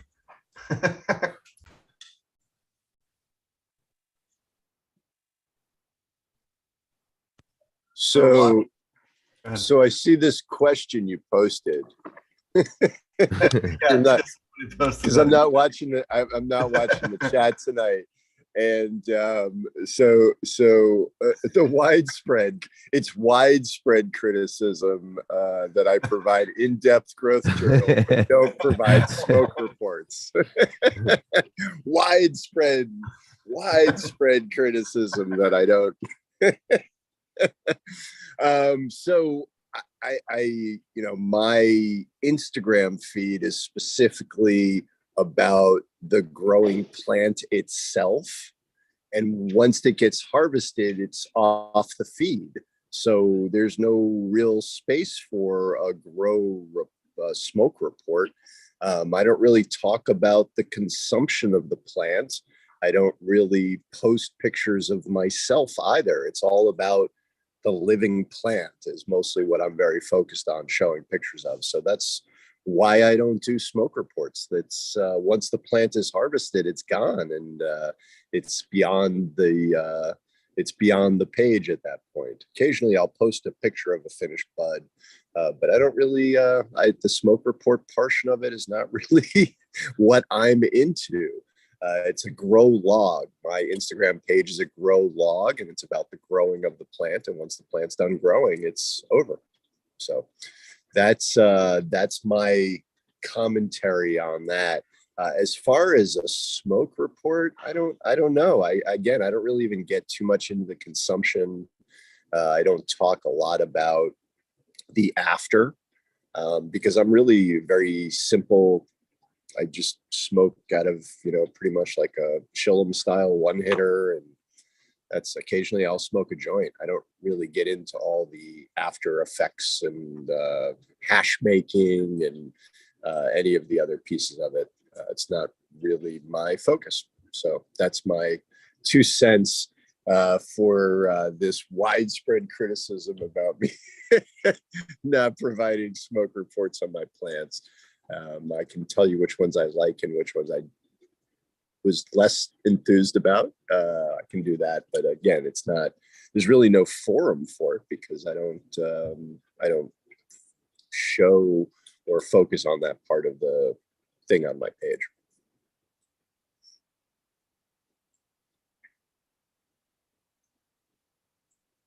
I have a lot of sunrises on my page, a lot of sunsets. I try to.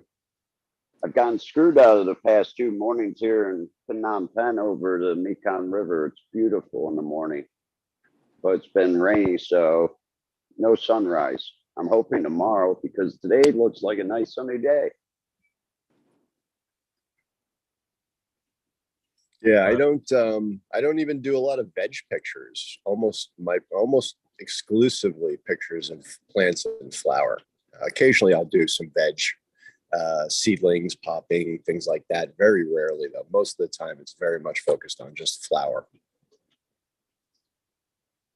That's kind of interesting because I find some of my most liked photos are the ones that are like the seed popping or the even just a young plant. Like it's weird. It's almost like people are tired of seeing all the flower, the big flower bud plants. You know what I mean?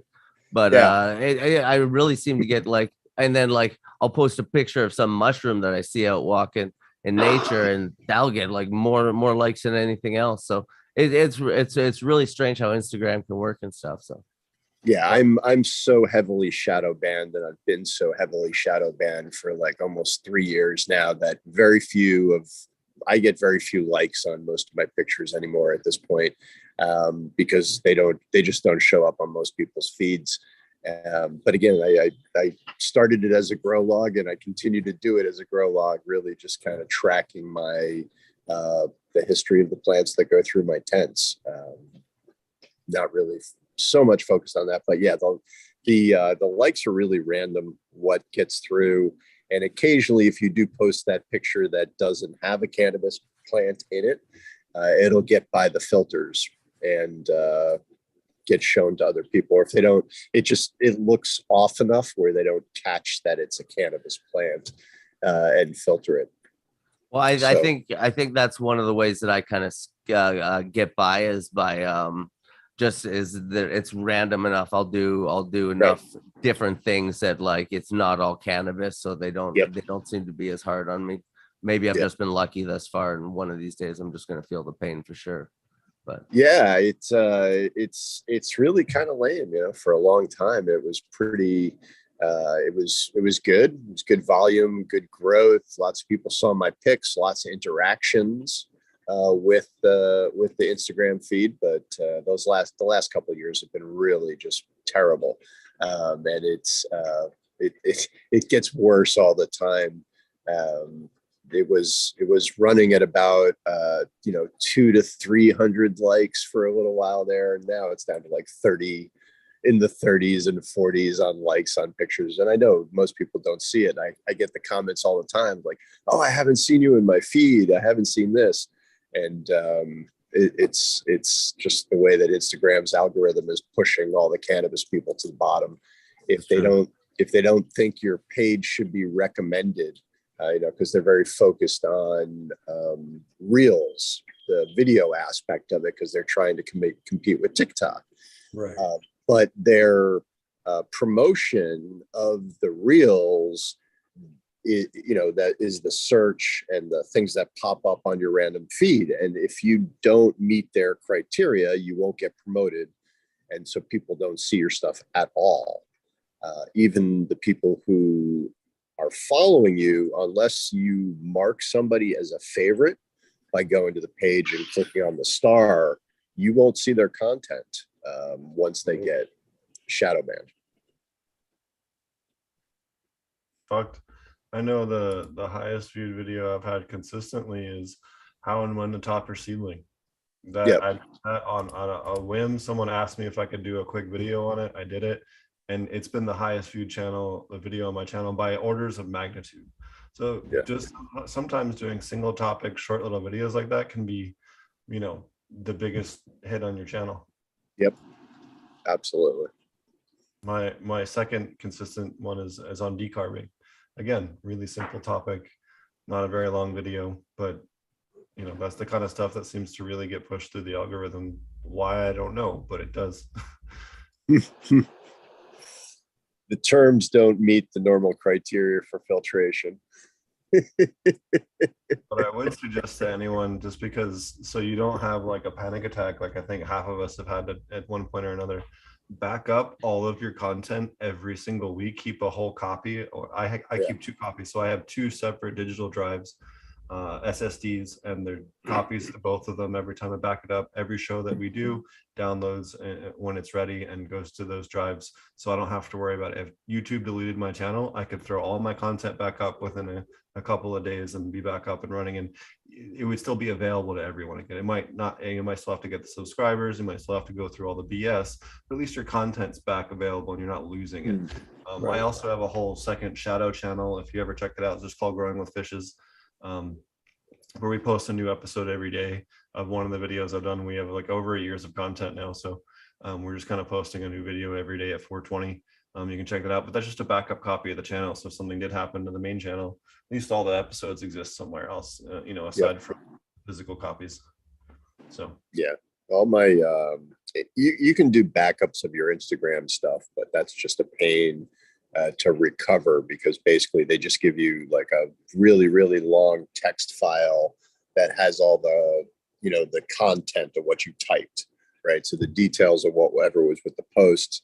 The photos, you can, you also get the photos, but everything's separated. So you can't like recreate as easily your content within the Instagram space from their backup capability. But it is possible you can do that on Instagram as well.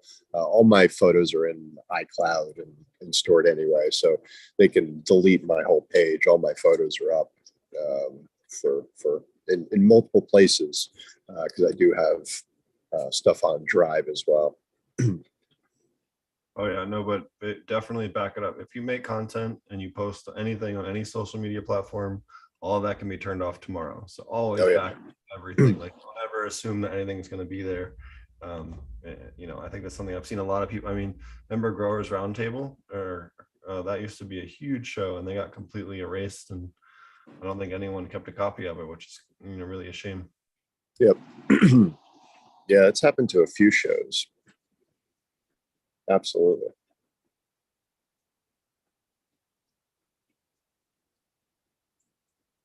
Wes, you look like you're about to say something. Oh no, I'm good. Wasn't really gonna say nothing, but no, I was just looking at the chat there. I was just gonna respond to some people in chat. That's all. I should open up the chat. Monkey, what have you found have been good cultivars here for you?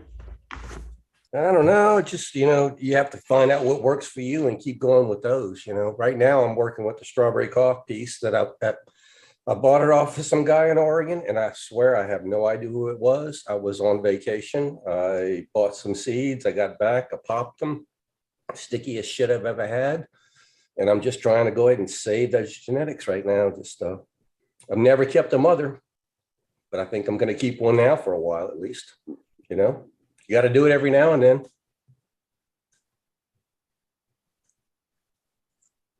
One of my go-to smokes for nerve pain and taking my mind off of everything was an Afghani mango that I have had for 18 years.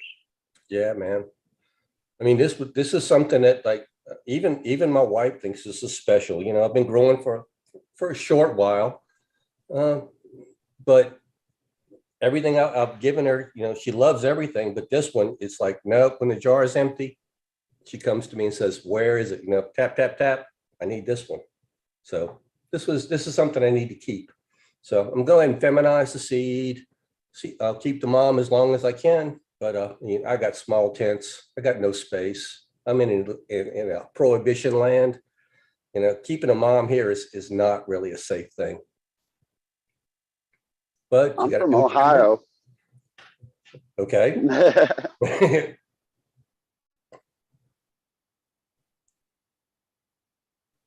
Ohio's not the South, though. No, but it's still red. Yeah, it's red. We have medical, but you have to go to the dispensary to buy it. You can't grow it at your house. Same thing here. Yeah, I get you.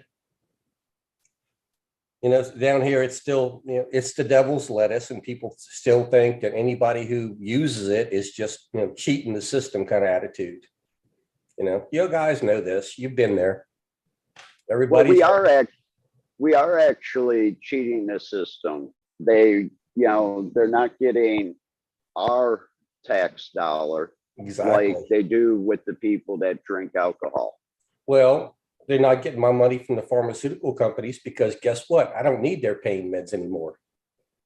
I thought that was a cool article that came out this week that showed that stock prices go down for pharmaceutical companies in states that legalize weed. Yeah, they estimate $10 billion per legalization event. So every time, I'm talking about medical's one, recreational's another. So every state that goes completely legal, they lose $20 billion in the pharmaceutical country. I mean, that's crazy good. Yeah, that's what I'm saying. Good riddance. See ya. They're upset, but I kind of look at it the other way. That money's going to be going into the cannabis community now. We're not losing the money, it's going somewhere else. There's nothing wrong with that. We have control over that. We can grow our own medicine and we can actually make sure that it's safe. Yeah, I like that. I like it a lot. Don't get me started. From my talks this past week in Bangkok, Thailand is actually hoping that cannabis will help with their yaba problem, their meth problem here. And hopefully the numbers and people will decide, hey, instead of smoking yaba and doing yaba, I can smoke a joint and I won't go to jail for it now. Yeah. It probably won't work for everybody, but you think it would work for some, don't you? Well, hopefully it will. Hopefully it will. I mean, it's the same thing with the opioids. It doesn't fix everybody, but it fixes some people. So give them a chance. You know what I wish, and I don't know what you guys' feelings on it was legal, but have any of you guys ever had Mormon tea or ephedra tea? I can't say I have. What would enlighten me? There's a plant that grows in the desert in the Southwest. It's kind of a succulent type plant, but basically, you can make a tea from it. And we called it no sleep tea, but the traditional formulation is called Mormon tea. And you put this in a drink. We'd mix it with like a little bit of berries from manzanitas and coffee and some sugar or honey and whatever other herbs we wanted to put in it. Maybe sometimes tea leaves or whatever we wanted to put into the mix. But the base would always be the buckwheat, manzanita berries, and the ephedra. And you could take that and you just be awake. Like you'd be really alert and solidly awake for 4 to 6 hours per cup. It was pretty great. But not like crack. You just drank like half a case of Red Bull, like comfortably balanced, like not like tweaked out, not like jittery, not, you know what I mean? It wasn't like a caffeine kind of thing. It was like a more of a well-rested kind of feeling. It was nice. Is that similar to that stuff? There's a fungus that grows on birch trees somewhere in Alaska that I've read about. It's chaga. So you can yeah all over the US. It's not yeah, man. Yeah, there's chaga everywhere up here. Yeah. It just is easier to find in the far north. That's all. You can't get chaga this far south. It doesn't grow here. Where? Oh yeah, not where you are. Yeah. Gulf of Mexico? Hell no. A little far. I'm probably not allowed to mail you chaga, but I would. You're probably right. You're probably not allowed to. No, chaga is totally illegal. There's no restrictions on chaga I'm aware of. Oh, well, I guess I'd have to look at my state. American one wants to know if we've ever chewed coca leaves. I have when I was in Peru and Colombia. Yeah. I'm not. No, man. My dad told me about it though. Yeah. So you take When the I co- go back, when I go back to Chiang Rai, supposedly there's a couple of those plants, and there's this other plant that you have to come up and try the bark from. nice. He's giving them to me because he has to move from Chiang Rai down to Bangkok because glass blowing has exploded here for him. Oh yeah. The That's the weed industry, right? Glass blowing and weed. Yep. Assault in Cotton. Colorado, man. cot's pretty Crazy. good, too. I've had cot when I was in Africa as well. I've heard about that one. That one sounds a little scary to me. Well, it depends on the dosage. Yeah, I But guess so. Anything, I guess it depends on the dosage, right?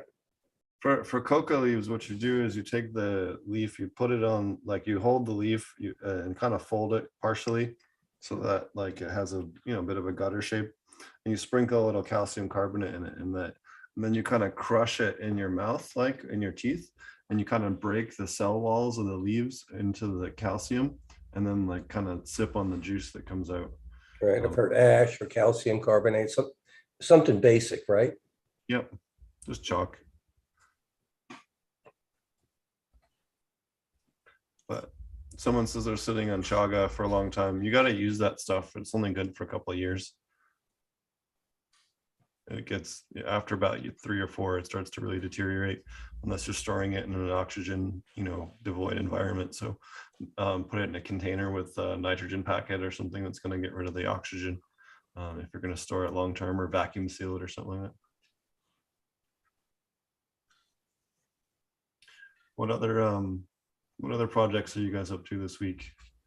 Oh, one other thing I thought was kind of comical. The California Department of Cannabis Cultivation Regulator, whatever, put out a message asking growers to cut back on light use. These guys have no right to tell anybody what to do. Why hasn't California nationalized or taken over the PG&E at this point, right? They're responsible for 4 of the biggest fires of the 5 biggest fires in the state's history. They literally just started one of the new ones again with one of their subsidiary companies that they also, it's the same shareholders. This shit's got to stop, right? The state needs to just forcefully take their assets and say, look, you're clearly incompetent and incapable of running this thing. Like, but they shouldn't be putting this onto the cannabis growers, telling us, why isn't the Silicon Valley with all those servers shut off a couple of those? I think people can do without a couple of tweets or Facebook messages before they can do without their cannabis. Or Bitcoin mining. Yeah, or Bitcoin mining. Like, where's the outrage about that? Or NFTs or any of these other things that are taking up way too much power. Don't get me started now, man. Really. I mean, there's a lot of problems in general, and California is unfortunately a victim of its size. When you talk about power, their transmission lines are 80, 90 years old in many cases, and they're falling apart. That's where the money needs to be spent. It's not even, we shouldn't be building necessarily charging stations for Teslas. They should be replacing the infrastructure that transmits the electricity. I think it's some ridiculous number too, like 90% of the electricity that's produced never makes it to the end of the line. So 90% of it gets lost in transmission. So even the way we send power across those lines, especially the really old ones, is extremely wasteful. We would not need to produce as much power if we could actually get the power to where it's needed without all that extra loss. Yeah, that's correct. You should see the loss that I'm looking at now down on the street level. They've got 2 rows of lines going, and they're about 12 inches around of just 2-inch wires. It's a mess. It's a spaghetti mess. I should show you some pictures from like Harare if you think you want to see something kind of comical and power loss. But yeah, you're 100% right. Again, I think it kind of brings up the point too, with them wanting to switch to electric cars in California. Yeah. How are the people in the north supposed to evacuate when there's a fire, when you've shut their power off for 2 weeks like you did last year? You can't do that. You have to Doesn't have work out. No. power up there. If you're in a remote area, you can't have electric vehicles. Like, it just doesn't work like that. They have to make exceptions for some of this stuff. They're not being realistic about it. And I think we're all in pro environment and want to see things shift to a better way, but you can't cut people off from power and then expect them to be able to flee when a fire happens, which has happened 2 years in a row now in California. Unfortunately, electric vehicles just simply aren't, they're not viable for evacuation. I mean, you cannot, if you had all electric vehicles on the road, I live in an area that the power grid would be flattened. Like exactly. It would be. I live in an area that has to be evacuated like every 3 or 4 years because of hurricanes. If it was all electrical vehicles, people, you could not move this many people out of my area. There's no way. Everybody, shit. You're sitting on the road for 10, 12, 14 hours just to get 20 miles down the road. You're not going to do that. It's not going to happen. Not today, at least. It needs to happen. Not today. The technology just isn't there yet. No. And then let's talk about the battery cost on electric vehicles, It's getting better. There's some new battery tech in the next couple of years that's going to really cut that down quite a bit. Yeah, I saw there was a thing where they were actually using hemp instead of graphene in some batteries too, as a alternate source for because everything is either lithium or graphene right now, but they were doing some really cool testing with hemp as a possibility for the batteries. They need a better material than lithium. They need a readily available material, not some obscure metal that has to be mined from third world countries that only exists in small quantities in tiny places on the planet. There was some research that said that you could produce the graphene at a fractional cost from hemp, though. Yep. That's great, man. That would be something great for Thailand to produce that. There's a great YouTube channel, if you're into this kind of discussions, called Undecided with Matt Farrell, and he does really cool videos on energy storage, and he has like converted his own house to solar and has like all the power metrics on it and talks about like all different types of cool stuff. So if you're into like battery tech and energy production and all that stuff in a more eco-friendly way, he's got probably the best YouTube channel on the internet right now on that topic, and it's one of the ones that I watch regularly. So they have these cool water heat batteries, which was really neat, that I was checking out as well. That looks pretty cool possible application for aquaponics as well, because you could use the system as the heat battery. Thought that was neat. I think Stuff. the other thing too, I don't know if you guys have ever worked with a natural gas generator, like a turbine. In fact, Wes might have with what he does, but they're really awesome because they have hot and cold water that comes off of them too. So you can use them for like heating and cooling floors, or climate control for greenhouses or for buildings, aside from power production. So if you're in an area where 3-phase is going to be a bit of a bitch, sometimes that's a cheaper way to go if you have the gas there.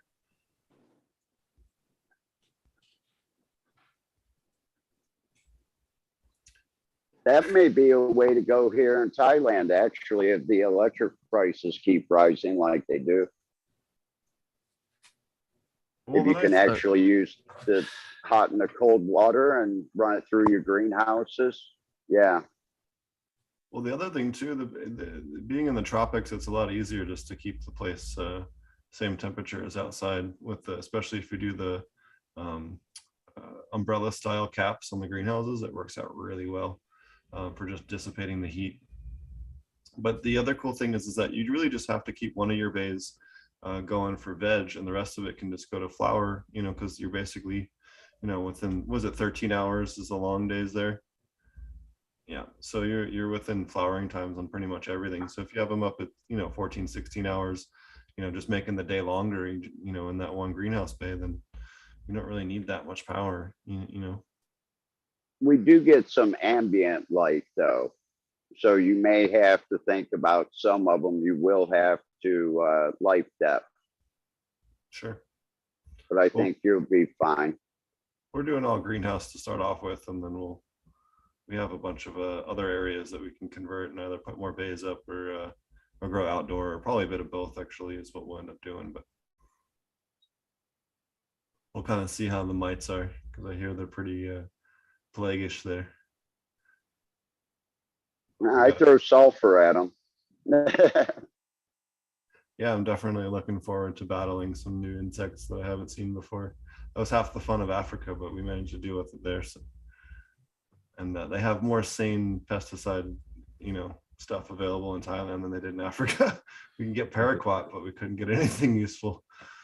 I bet paraquat knocks everything out. Oh, it'll work. Smoking at that point.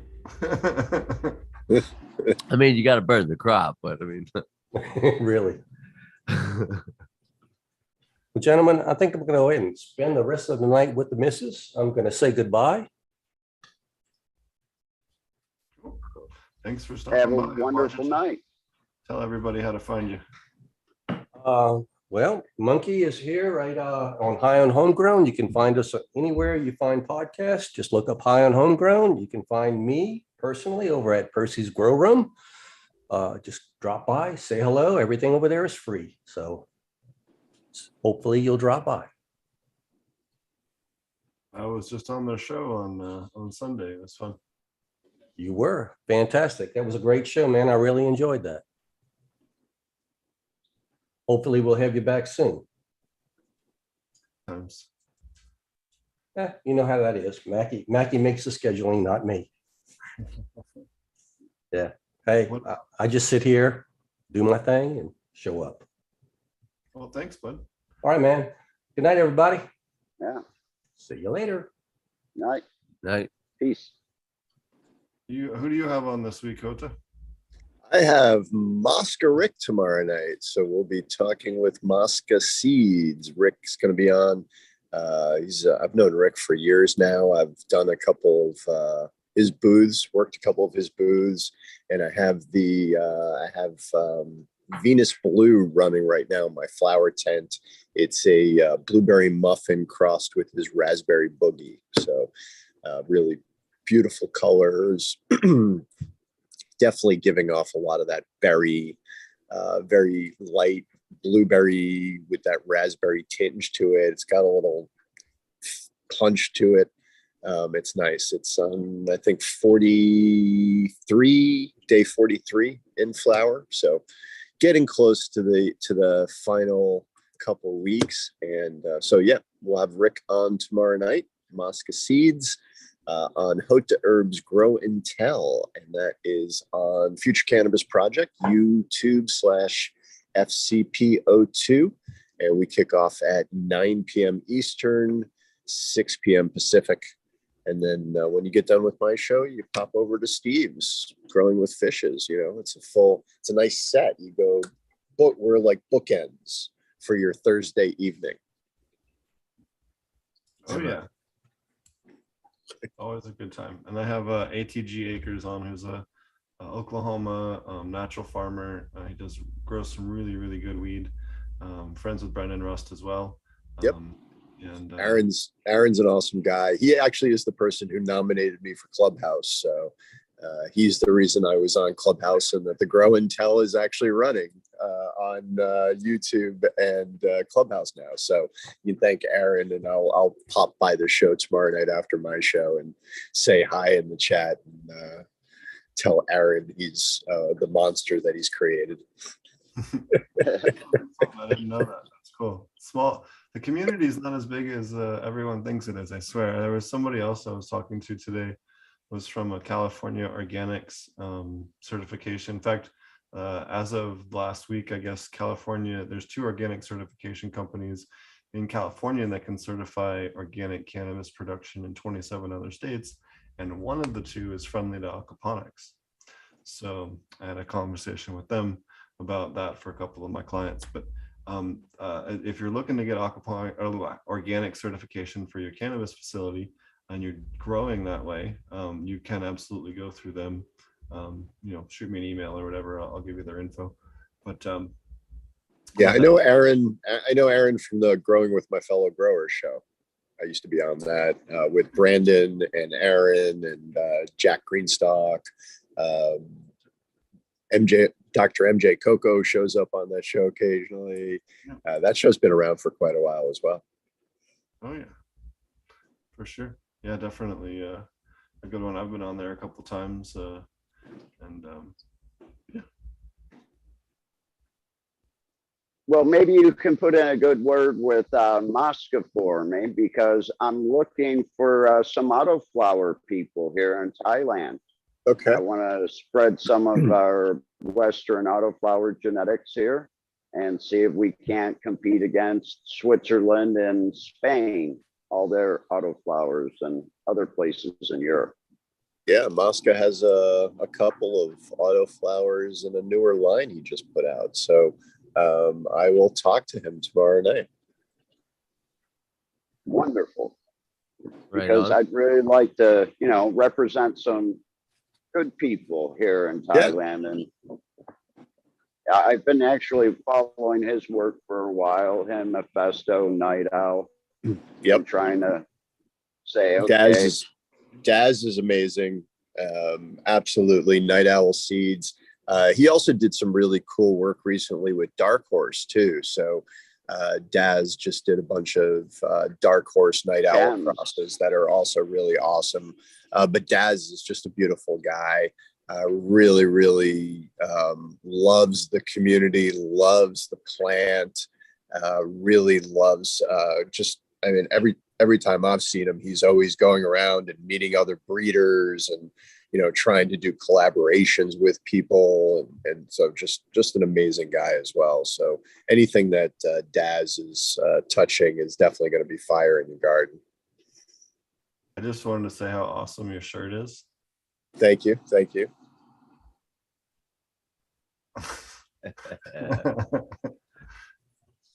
Nice. If you know, you know.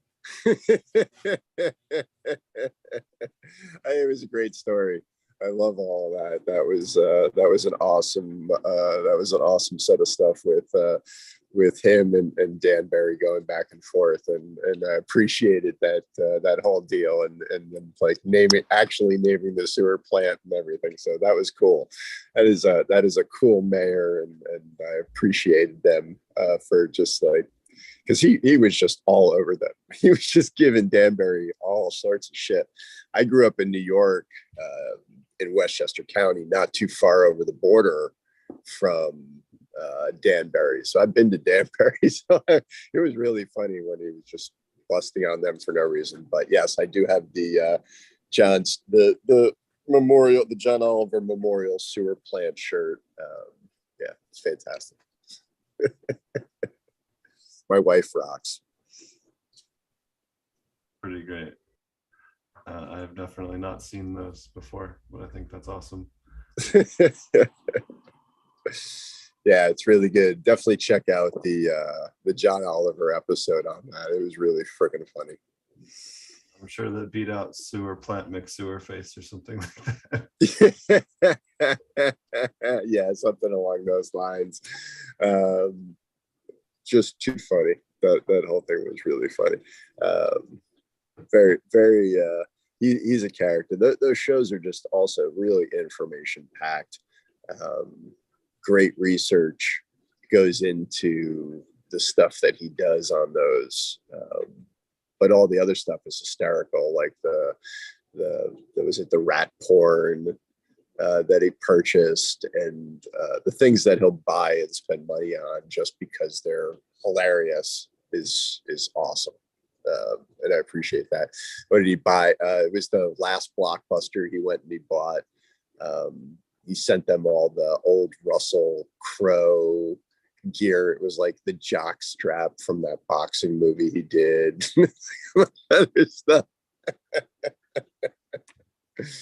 too funny. Wax figures. There was the wax presidents, I think. Some old ride or something was the Hall of Presidents or something was changing over, and they got rid of all the wax figures. And so he bought a bunch of them. He had like 5 of them that he ended up buying on auction. It's good stuff. I still think before Betty White died, they should have given Betty White and Bill Murray like a show where they just had like a hidden camera crew like follow them around and just give them like a budget per day to fuck with people. That would have been the best show, like Fun with Bill and Betty. Like I still think that would have been amazing. Yes. Maybe we can find somebody else that he can run around with now. He's still around. There's a cool documentary I watched on one of my flights to one of the people I was going to work for. There's too many at this point. But there's a documentary on Bill Murray and like him just showing up at random places and just like hanging out at, like, he'll just walk down the street and hear a party and like let himself in and take over the party and like do their dishes or like there was a band playing or whatever and really loud, and then Bill Murray decided to play the drums, and the guys like, when the police showed up, they're like, Bill Murray's here, like you have to understand. And they're like, okay, cool, we're gonna arrest everybody here if Bill Murray isn't playing the drums. And sure enough, he was there, and they had the film crew. That it was fucking great. So it was just funny that like anyways, it was good. So it is a great documentary. It's called I don't remember what it's called, but you can just look it up on Google. I'm sure. Yeah, I'll definitely have to check that out. That's awesome. He's definitely a character. I like, who would be a good person for him to go around and do that with? You always need somebody like Roseanne Barr. Evo. Somebody who's despised and see just to get the extra reactions. I was just thinking him and Steve-O would make a great career. Him, Steve-O, and Tom Green. Yeah. They're all doing the like van life thing now. Yeah. That would be pretty good. He has if you've watched Steve-O's content, it's pretty good. He's done some pretty good interviews. Yeah, I did see they did a recent Jackass reunion movie. But Bill Murray also, he has a golf shirt and hat line. And it has a bunch of it has like Caddyshack stuff in it, so you get like you can get a hat with like little gophers on it and stuff. But he's definitely big in the golf stuff. Yeah, he's it's called the Bill Murray Stories trailer. Bill Murray Stories. Bill Murray sightings movie. Anyways, there was nothing else to watch. The internet wasn't working. And it seemed like, well, I could watch some about Bill Murray. It would be all right. At least won't be terrible, you know?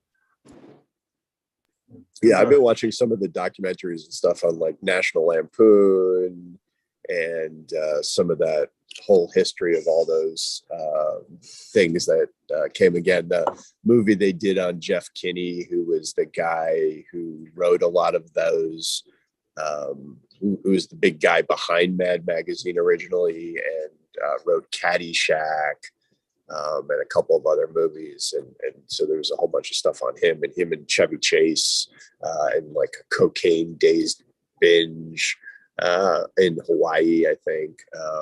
Just like really, really random stuff, but just really cool to get some of the background on how all those things were connected, you know, because the Mad Magazine is what started Saturday Night Live. Because a lot of the folks, Mad Magazine had like started a radio show, and they brought in John Belushi and Chevy Chase and some of these other folks, and they were doing these radio bits, and that whole crew became the Saturday Night Live crew. So it was kind of cool how all those were interconnected, and all the people who were part of Mad Magazine who are still involved in entertainment today.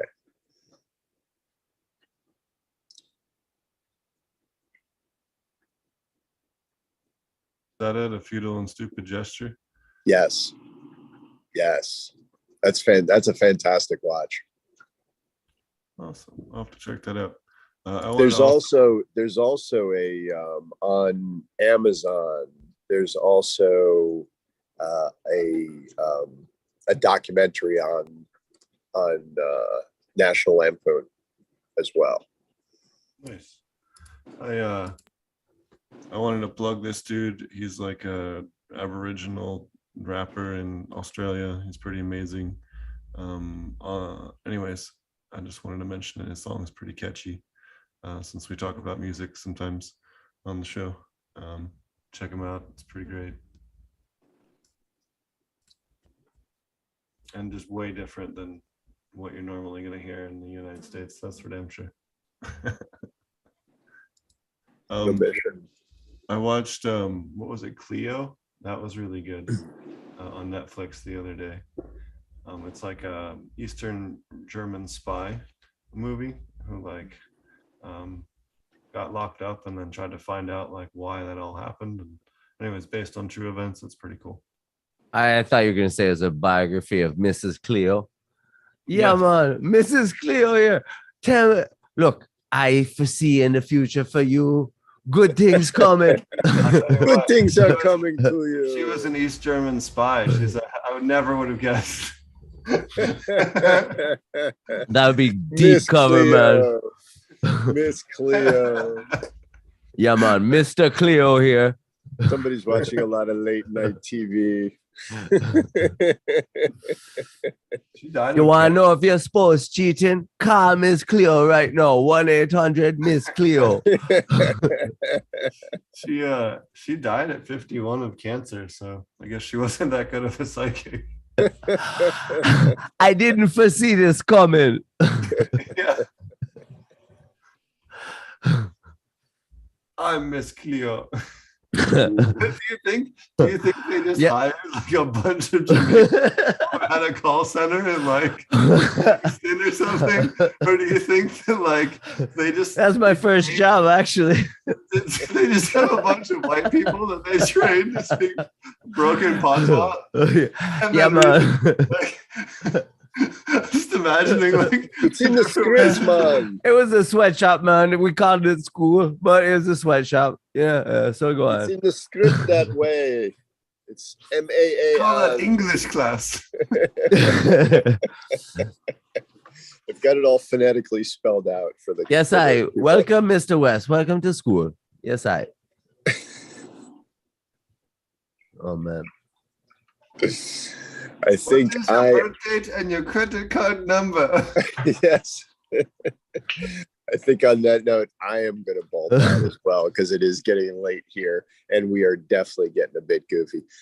So at Hota Herb on Instagram, JOTAHERB, or catch me tomorrow night on Clubhouse or on YouTube /FCP02, Future Cannabis Project 02 channel for Hota Herb's Grow and Tell. 9 p.m. Eastern, 6 p.m. Pacific, right before Steve's show. I'll catch you all next week. Peace. Come on. Cheers. I'll definitely be sending out a DM here in a little bit. Awesome. Thanks for helping me get some of the paperwork sorted too. It's different paperwork than I've needed for elsewhere. So Yeah, it is.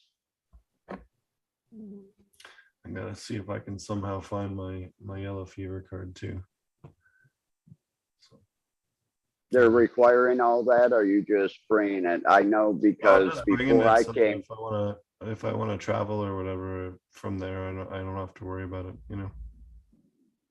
I know before I left, I took a lot of additive shots that I wouldn't have taken if I just stayed in the States.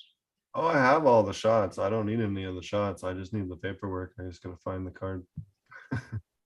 Yeah, Well, you yeah, gotta that have all the was- shots to go to Zimbabwe, man. Yeah, if you go to Zimbabwe, You better have all the shots. Shots. I'm already covered. But I Oh. didn't. So I went ahead and got all those shots and all the paperwork for them. So just like yourself, you know, we could travel. Exactly. Just makes it easier. Or, you know, if some other plague breaks out, you know, sometimes they get weird about paperwork. So it's easier just to have it on you and not need it. Exactly.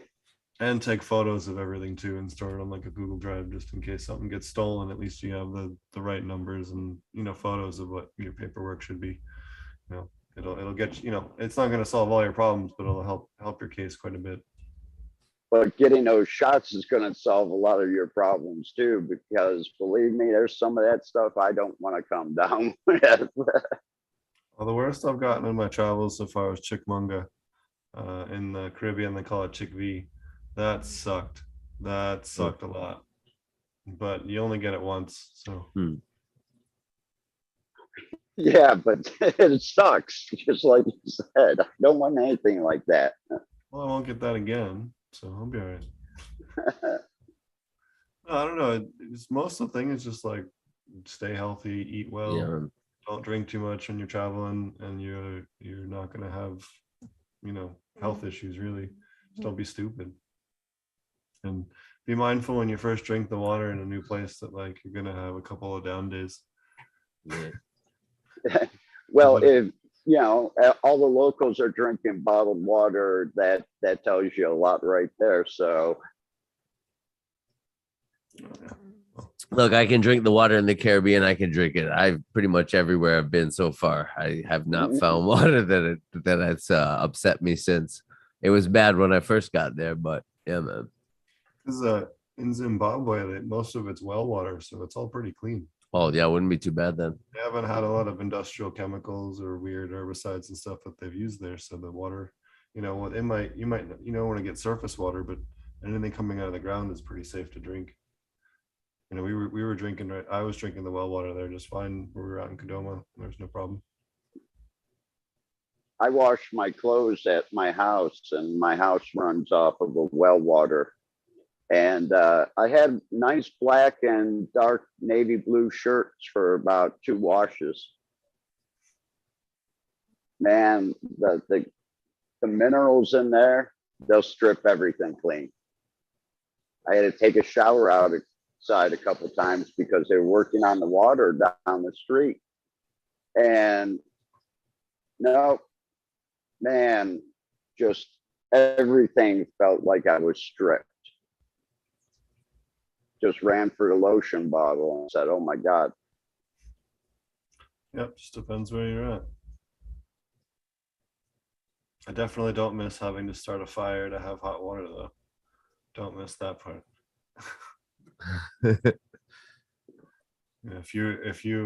If someone had used all the hot water in the solar heater and you go outside and start up the fire underneath the drum and heat your water up before you started your shower.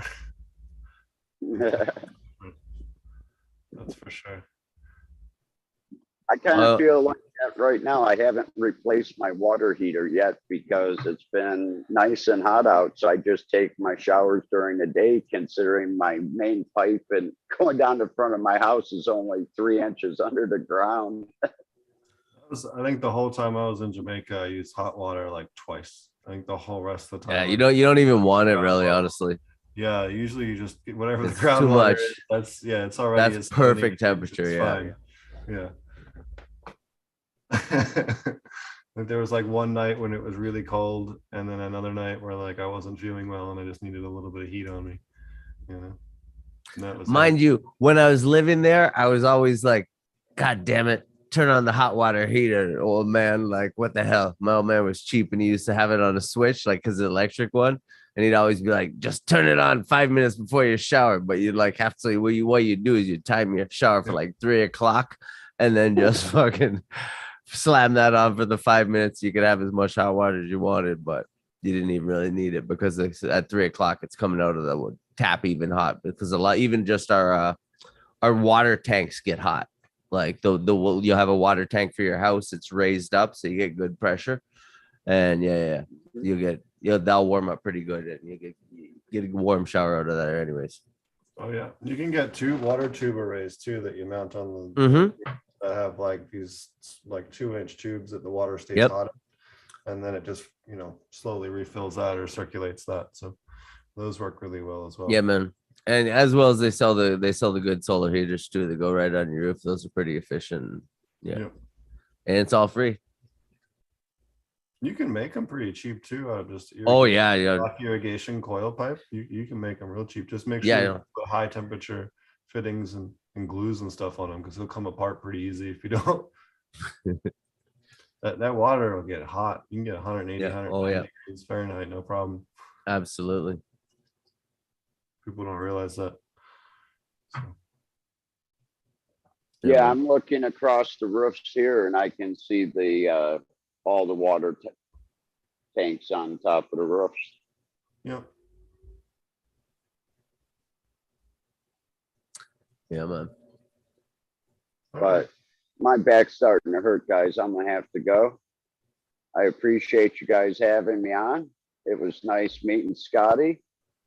Nice new hookup, hopefully with Mosca Seeds is in the future here in Thailand. Steve, another wonderful time. Wes, Always a great pleasure. seeing you again. Appreciate you having me on.